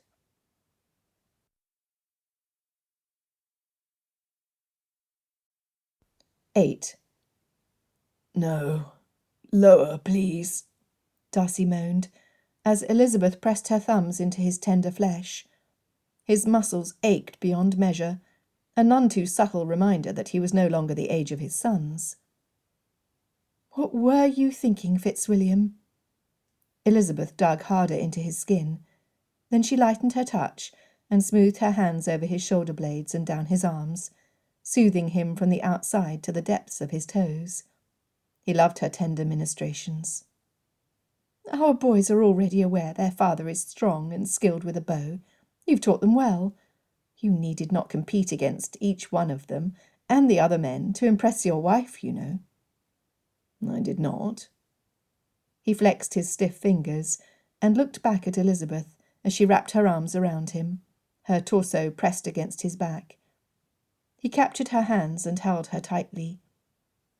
"You do not believe I feared I would lose your favour should I surrender my title as undisputed archery champion of Pemberley while you looked on?" She kissed his cheek, then rubbed her nose on the stubble covering them. "I do find you are exceedingly proud of your accomplishments." She rested her cheek on his shoulder, her mouth nibbling at his neck. "What was your motive, my husband?" He lifted her fingers to his mouth. "To the victor belong the spoils," he suggested. When she snickered into his skin and kissed the sensitive spot under his lobe, he knew every ache, every pain, every effort of the day would be made worth it in her arms. The next day, the guests piled into open landaus to tour Pemberley's Park and visit the Roman ruins on the eastern border. The area was hilly and lined with a thick forest. Darcy anticipated visiting the area as it held special memories for him and Elizabeth. Months into their marriage, it was in the privacy of the location that she had taken his hand and placed it on her abdomen, telling him her secret. In 5 months, he would become a father. On this occasion, very much unlike the other, they would be joined by over a dozen guests and family. It made no difference to him. He had Elizabeth riding at his side as he drove the 4 miles to the location. She leaned into him and whispered, "An interesting occurrence, was it not?" Immediately he knew of what she spoke. Both twins had scrambled to present themselves to ride seated across from Miss Penelope in her conveyance. Alex was approaching to do the same, when the lady smiled at the younger lads and said, "I beg your pardon, Master Gerald and Master James, but Miss Percival, Miss Thornton, and my sister have already arranged to be my travelling companions, with delightful expectation of speaking of ribbons, lace, and the latest fashions from town." Gerald and James had turned their noses up in disgust at the topic. Darcy would need to speak with them later, to remind them to better hold their counsel while in company of a lady. At her words, Alex had stopped in his tracks, his shoulders drooping. Miss Percival attempted to catch his attention with a "Yoo-hoo!" but he gathered his horse's reins and mounted without responding. "She treated their tender hearts with gentleness, did she not?" Elizabeth mused, grateful her babies had not been left embarrassed or hurt in front of eyewitnesses. "I thought Alex's response noteworthy." Darcy chuckled softly. He looked as downcast as the boys. To cover over his discomfort, his heir had wordlessly corralled his brothers and asked if they would ride alongside the carriages with him and Harrison. The boys had been thrilled to be accepted into the grouping of the adults. "Yes, he did, and I do not believe it was Miss Percival with whom he was hoping to share a bench seat." He harumphed into her ear. Then he thought of the implications of the younger Miss Greenwood's actions. "Do you not find that this indicates an inherent interest in sparing the feelings of others, especially those who are vulnerable? I find I quite like that in a character, for it is what first caused me to consider how you might be the woman to hold the position of mistress of my estate, Elizabeth." "And when was that, my love?" Elizabeth rested her gloved hand against the side of his thigh, where she would be unobserved for being forward in public. "When you walked 3 miles to care for Jane at Netherfield Park." He waved his hand into the air. "Oh, it was not only that event, dearest." He shifted the reins to one hand and openly patted her own cloth-covered thigh. "While that particular action showed deep affection for a sibling, it was your repeated restraint in replying to Miss Bingley's harsh words against both you and your family that demonstrated your value. For in doing so you preserved peace in Bingley's home. He was a nervous master who anxiously desired nothing more than to do well at the task of overseeing his first estate. Your choosing to react in that manner dignified him, as Miss Penelope dignified our sons." "Her value is increasing with exposure?" His wife's attention was solely on him. This was not a matter to tease or react with jest. Their son's future rested on the woman he would take as a wife. Should he be fooled by a young lady who acted in pretence as to her character, or who secretly coveted the position that the wife of a Darcy would bring to her and her family, his years would be sorrowful and tumultuous. Should she be a female of merit, who was honest in her dealings with others, with kindness as a predominant quality, his son, like his father, would be happy and joyful for the rest of his days. "Yes, Elizabeth, I see no false modesty or cunning in Miss Penelope. She does not put herself forward or use mean arts to make others look inferior. That she should give consideration to our young boys' feelings, to children who could do nothing for her, elevates her into the realm of the select few who might qualify to live at Pemberley." Darcy glanced back to see his heir smile at something one of his brothers had shared. Gerald held his reins exactly as Alex did, and James looked at his brother with worshipful eyes. He trusted his son to guide the younger Darcys, and not to lead them astray from their good training. Once the twins left for Eton, they would be outside his immediate supervision, and he worried daily at them coming to harm. He had done the same with Alex, fretting until Elizabeth bade him to travel repeatedly to Berkshire so they both would be reassured. He loved his boys with his whole heart. Darcy chuckled, capturing his wife's eyes with his own. She read him like one of the books in their library. "You are no longer thinking of Miss Penelope, husband. The softness of your gaze and your countenance speaks of our children. You're thinking of them." She knew him, every part and every inclination. He desperately wanted the same for his sons, for them to have a woman at their side who would support them when they were weak, love them when they felt alone, laugh with them when they rejoiced, and share with them an accumulation of memories to carry them through the good and bad times inherent to life in the 19th century. "I am." They reached the fields surrounding the ruins, and he pulled the landau to a stop. "I'm also meditating on the value of a good woman to a man of means." She pinched his leg as she scoffed. "As if a man without means has a wife with no value," she teased. "What would you do with me if we were to lose it all?"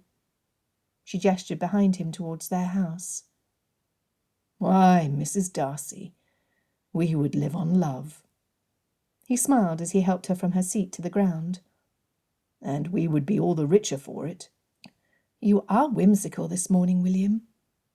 She peered around him, like she had misplaced her most cherished possession, and was completely engaged in having it found. "Who are you, and what have you done with my husband?" He dropped a kiss to her forehead, uncaring who witnessed the breach of propriety. She was his wife, they were at their home, and their guests were free to depart sooner than the 1-week schedule for the house party. Well, with the exception of Miss Penelope, she would be required to stay.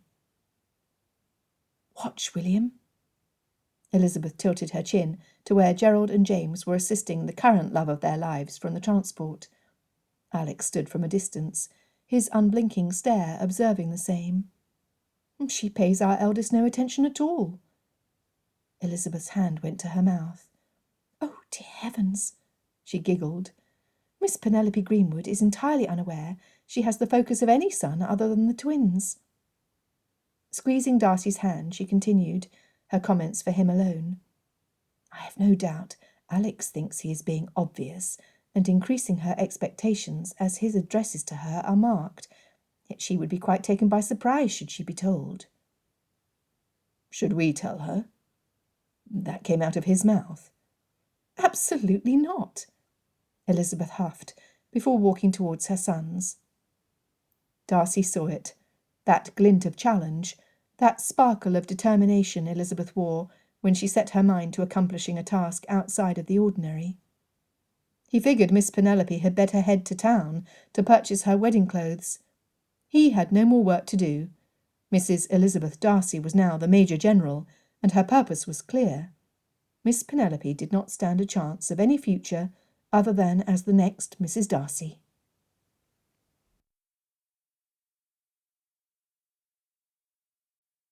"9.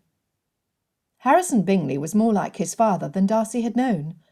After the separation of the sexes for the evening meal, the young man acted a close friend by attempting, with little success, to pry Alex from his position next to the fireplace mantel. Darcy was standing close enough, in actuality he was right next to his son, that he could hear every spoken word. "Come, Alex," said Harrison with a hiss. "I must have you away from your perch. I hate to see you standing about by yourself in this stupid manner. You had much better mingle with the company, so there would be at least a slight hope someone—" Bingley tilted his head to where the Miss Greenwoods were seated. "Just might get to know the kind, attentive man behind the silence." Darcy almost swallowed his tongue. The words were so close to the ones Bingley's father spoke the night he met Elizabeth that hearing them again was shocking. Darcy held his breath. Should his son reply in the same manner the father had done, carelessly tossing insults about the woman he would later claim as his wife, he vowed then and there to speak harshly to Alex, to change his attitude immediately. Releasing his fisted hands, Darcy shook them to get the blood circulating again, when his son acted far wiser than his father. With a brief nod, Alex hesitated as Miss Penelope stood and moved in the direction of the instrument, then followed Bingley to where she was now seated at the pianoforte. Darcy glanced towards his wife, and noted her interest in the movements of the grouping. He wondered if she had heard. When her eyes glared at him before she looked away and smiled at their son, he had his answer. Exhaling, He wondered what the consequences would be when they were alone. They woke to overcast grey skies and a heavy mist blanketing the grounds. Plans for the men to spend the morning fishing were abandoned when the ladies decided to stay in. Had Darcy been able to foresee the events that took place in the breakfast-room on that dreary morning, he would have kept to his bed, with the covers pulled over his head. However, he rose with little care, knowing his darling wife had suitable entertainments planned for the house party, along with their eldest son's romantic life, firmly under control. At the table, the only chair vacant on the near side of the table was between Alex and Miss Penelope. Under normal circumstances, Miss Millicent Percival seating herself between them would not have been a catastrophe. None the less, Alex's reaction at her interference with his staring at Miss Penelope, his startled jumping up from his seat and leaping backwards, was the first indication things would take on a life of their own, like ripples on a pond when a heavy rock has been tossed in to disturb the surface. This one movement impacted the whole body of water. James, with his growing feet, hint of a dark moustache and Adam's apple, had been standing directly behind Alex. Immediately next to him was his twin, who was equally hairy and clumsy. Approaching the Darcy males with a full plate in his hand was Sir Marcus. His intentions to budge Miss Penelope from her position at the table had put him in line for disaster, for Alex knocked into James, and James into Gerald, who was launched backwards with his own plate full of sweet pastries and ham.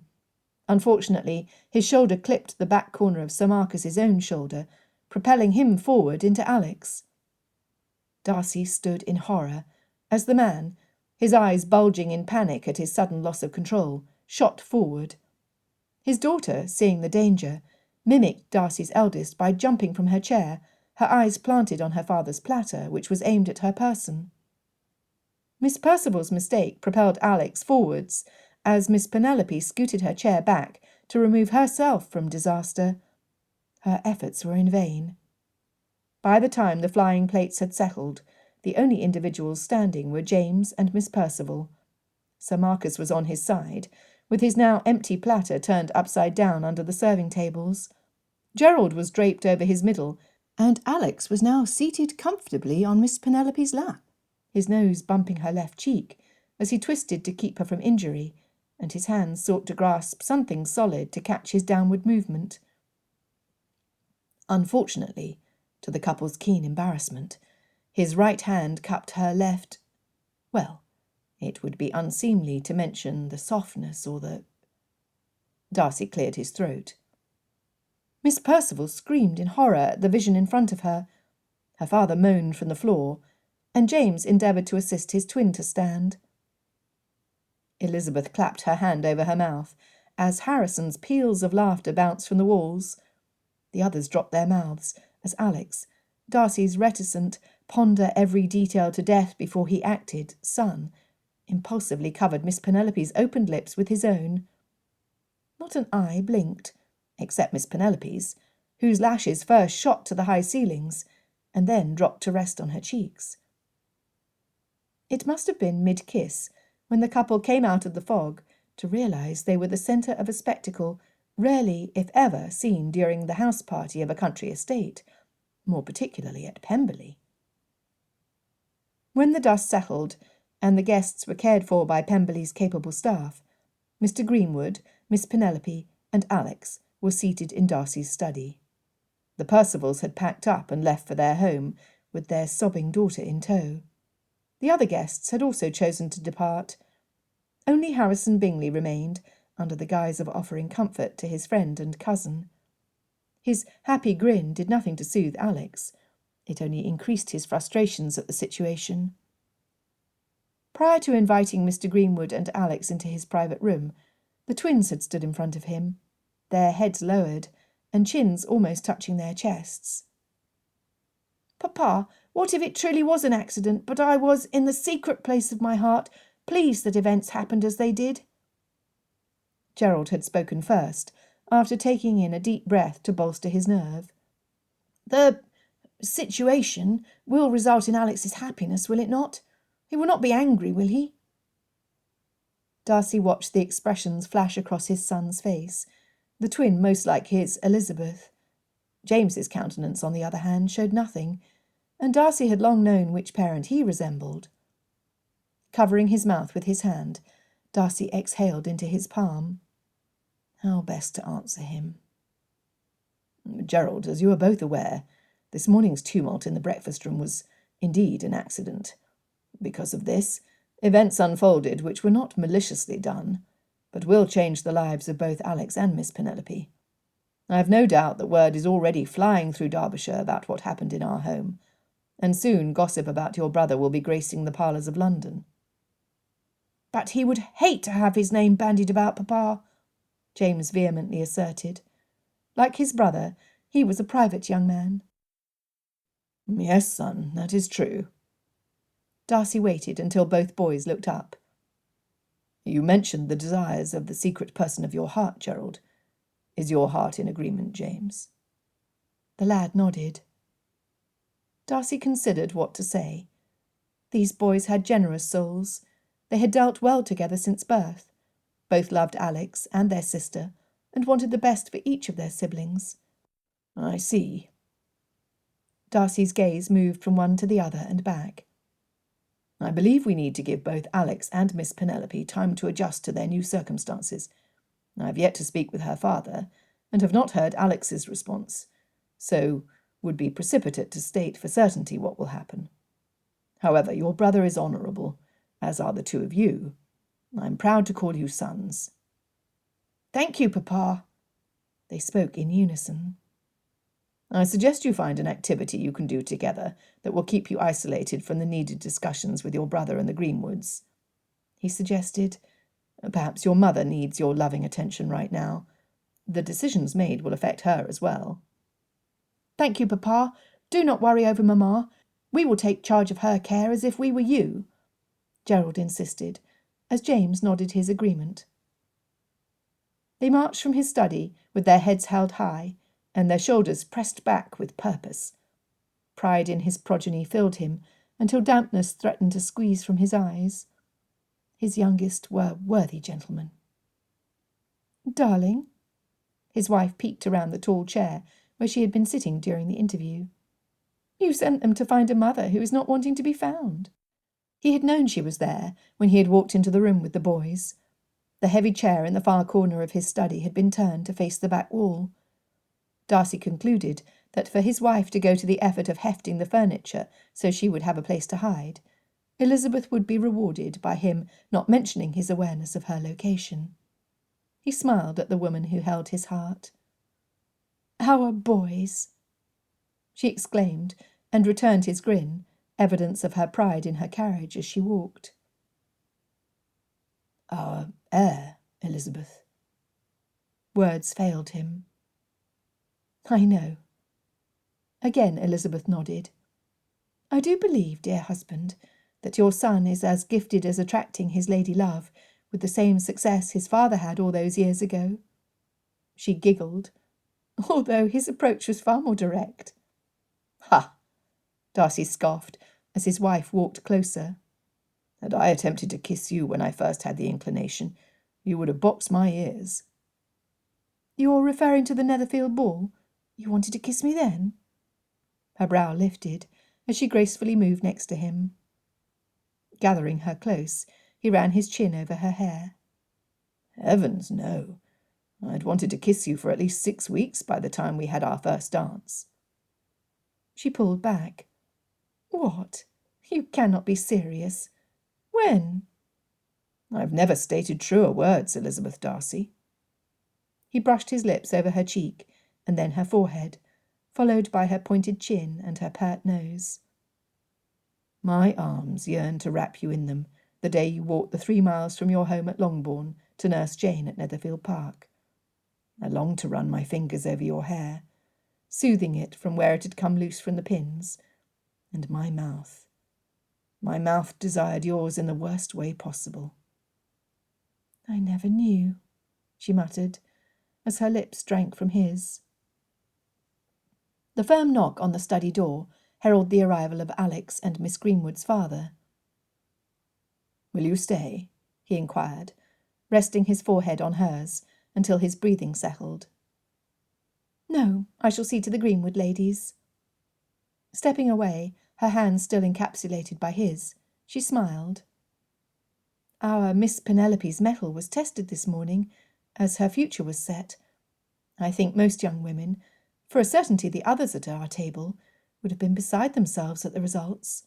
None the less, the remarkable calm shown by our soon-to-be daughter, while fire shot from her eyes, and her hands clenched into fists, told me she will be a fine addition to our household.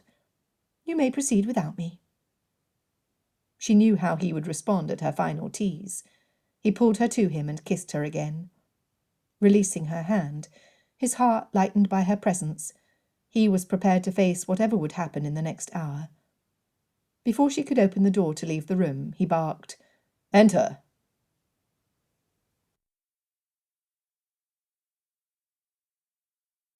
"10.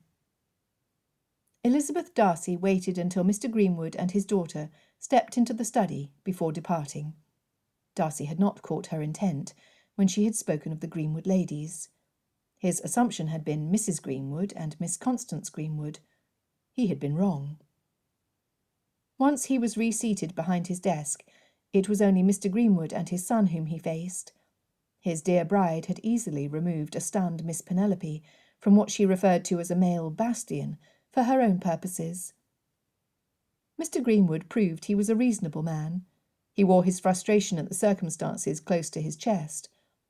Darcy briefly pondered the difference had it been Sir Marcus's daughter compromised in his breakfast room.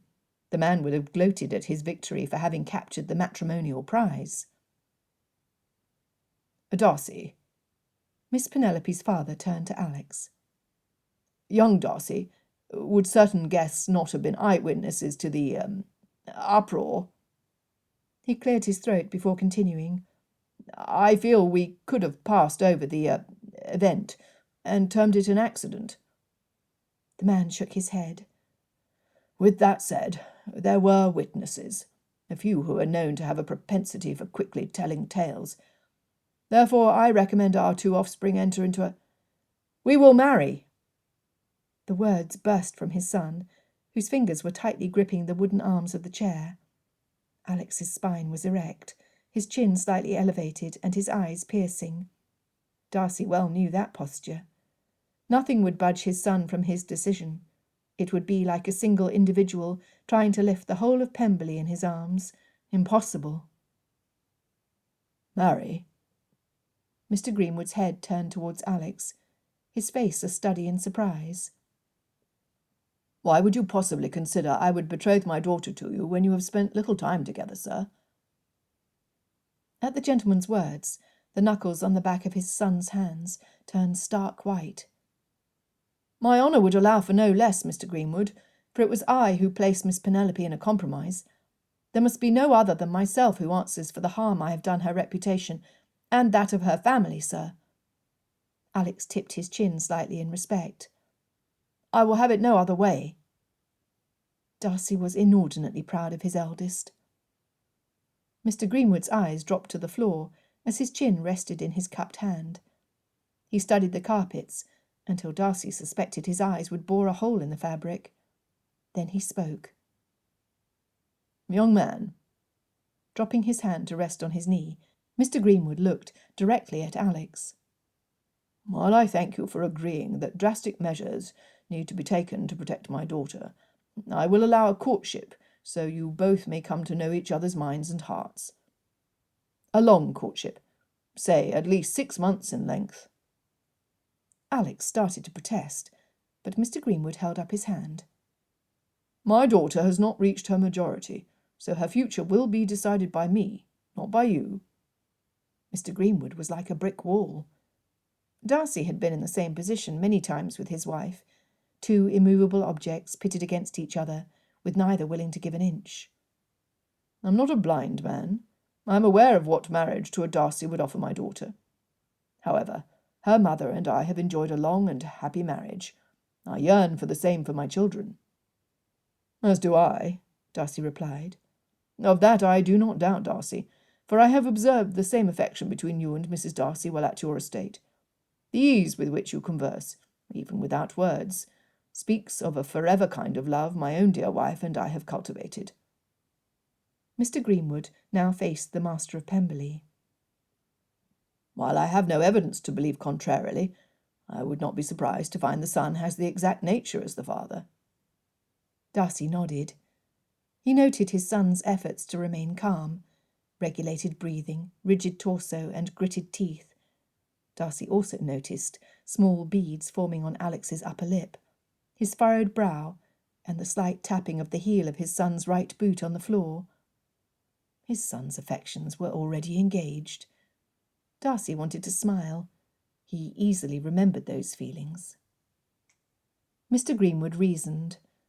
"Then you would agree that the passage of time will allow the gossip to end when some other scandal springs up to brush what has happened this morning out of people's minds?" When Darcy dipped his chin in agreement, the man continued. "By having a 6-month period for their courtship, should my daughter decide not to marry your son, there would be less talk should she call off the arrangement. Should your son find the same, I would not hesitate to release him from tying himself to a woman he could not love." Darcy rubbed his hand over his chin before he spoke. He glanced again at his son, in time to see raw emotions flicker across his face. "First, Greenwood, I apologize that this conversation has been necessary while you and your family are guests in our house. Second, I appreciate your loving protection of your daughter's reputation, while considering her preferences. Third and lastly, the respectful observations of my family are precious to me, for I too hold the happiness of each member of my household to be my highest priority." Now it was Mr. Greenwood who quietly nodded. "As to the matter of whether our children should enter a courtship or become betrothed, I would offer the following." Darcy looked at both men. "Should Alex and Miss Penelope become engaged, they would have the freedom to send letters if they were unable to be in company. No one would look askance at them conversing at length by being seated next to each other at the table or in the drawing-room." Alex's shoulders relaxed. "I ask you to recall your own courtship, Greenwood. The frustrations of not being allowed 2 minutes with your lady to determine whether she was the bride for you. The interference of well-meaning friends and family members whose intent was to thrust the pair together while, in reality, keeping them far apart." "Yes, this was the way of my courtship with my wife." Mr. Greenwood agreed. Alex's jaw unclenched. "Should they find, say at the end of 3 months rather than 6, that they are not compatible, the engagement can be called off by your daughter with no repercussions to her character," Darcy amended. "However, should they find at the end of that period that their affections are engaged equally, the marriage would take place 6 weeks later." Alex's hands moved from gripping the chair to folded on his knees. When Mr. Greenwood took a considerable length of time to ponder Darcy's suggestion, all the signs of tension returned to his son. Finally, Miss Penelope's father gave one sharp nod. The deed was done. Mr. Alexander Fitzwilliam Darcy was engaged to marry Miss Penelope Greenwood. Darcy's inclination was to jump up and click his heels. Instead, he gave a dignified tip of his head. He was a Darcy, after all. "Our son was overjoyed, dearest," Darcy confidently proclaimed, when he and Elizabeth were alone that night. The Greenwoods had departed, the children were abed, and Pemberley lay quiet. Harrison Bingley had stubbornly determined to stay and help his eldest cousin proceed unscathed through his betrothal, after proclaiming in front of the family his absolute confidence Alex would muck it up on his own. After the kiss at breakfast, Darcy calculated his son was fully capable of doing well all by himself. "He was? How could you tell?" Elizabeth teased. Was it the twitch of his hands that gave him away, or the slight hitch in his breathing? "Elizabeth Darcy." Darcy ran his fingers over the ticklish spot on her rib cage. "Are those the clues you snoop for to know my responses?" "Snoop?" Her mouth pursed, and her nose looked like she had smelled something offensive. "Mrs. Darcy does not snoop." Clasping her fingers to his, she smoothly pulled his hand away from her sensitive skin. "I do believe him to be pleased. I only hope our two youngest do not follow his example and kiss the first pretty girl who attracts their attention. I fear their desire to be exactly like Alex might put them in the centre of a muddle they will need our help to get them out of." "They will be happy?" Darcy had to ask. When she sighed, Darcy discerned she was aware he was speaking of the young couple. "Have we been too hasty, Elizabeth? Have we missed something integral about Miss Penelope that will cause our son harm?" "You dear man." Elizabeth leaned up and kissed his jaw. "Although the young lady in question has been unaware our son was on the premises until this morning, once he planted himself on her lap, she did kiss him back, did she not?" He chuckled. "That she did." Darcy lowered his voice to a whisper, his breath stirring his wife's hair where she rested her head on his shoulder. Pulling the bedclothes up to cover her arm, he shared, "Privately, after the Greenwoods departed, Alex told me he could never imagine holding any other woman in his embrace.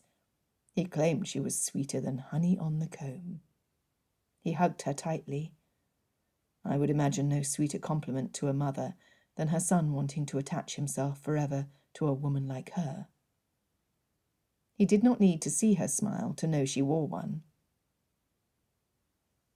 "I do believe our son is beginning to feel what we have known for many years, dear wife." "A forever kind of love?" she responded, kissing her way from just below his ear to his chin. When she raised her mouth to hover over his own, he gulped, then replied, "Yes, a forever kind of love."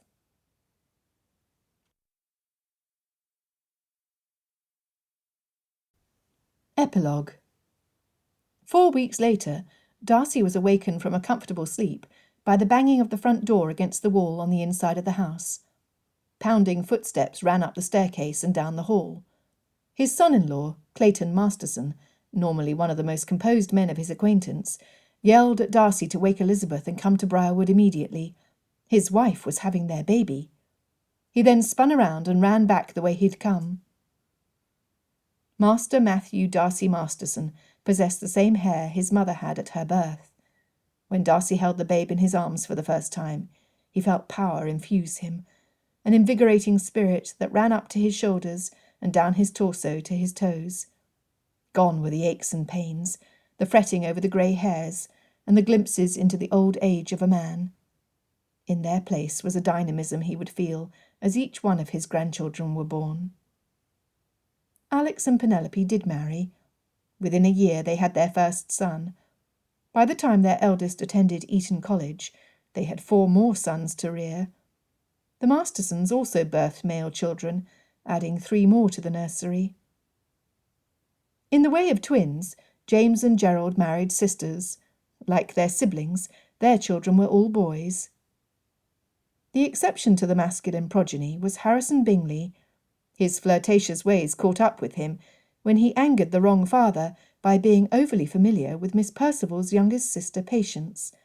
In the end, Harrison, who had years prior given up the moniker Harry, had 6 daughters born by a wife he adored. "My love, are you ready?" Darcy took the hand of his bride of 40 years. They were moving to the Dower House, leaving the running of Pemberley in the capable hands of their eldest. Elizabeth still had streaks of brown in her hair, while his was mostly white. They walked together more than he rode, or took a carriage when they needed to travel between properties to see their children. Their grandsons were growing, the eldest at Cambridge. Soon they would be looking for mates of their own, something his wife repeatedly warned him to allow them to tackle without their grandfather's interference. He wanted to snort. "I am, dearest." Elizabeth gazed around the master's chambers they would be leaving behind. "I'm excited for this next phase of our married life. I've been pleased to be your wife at Pemberley, and do not doubt I will at our new home as well. We will carry our love and our memories wherever we go." He kissed her cheek. "I love you, my wife, and I will do so." She met his eyes with a smile. "Forever." The end.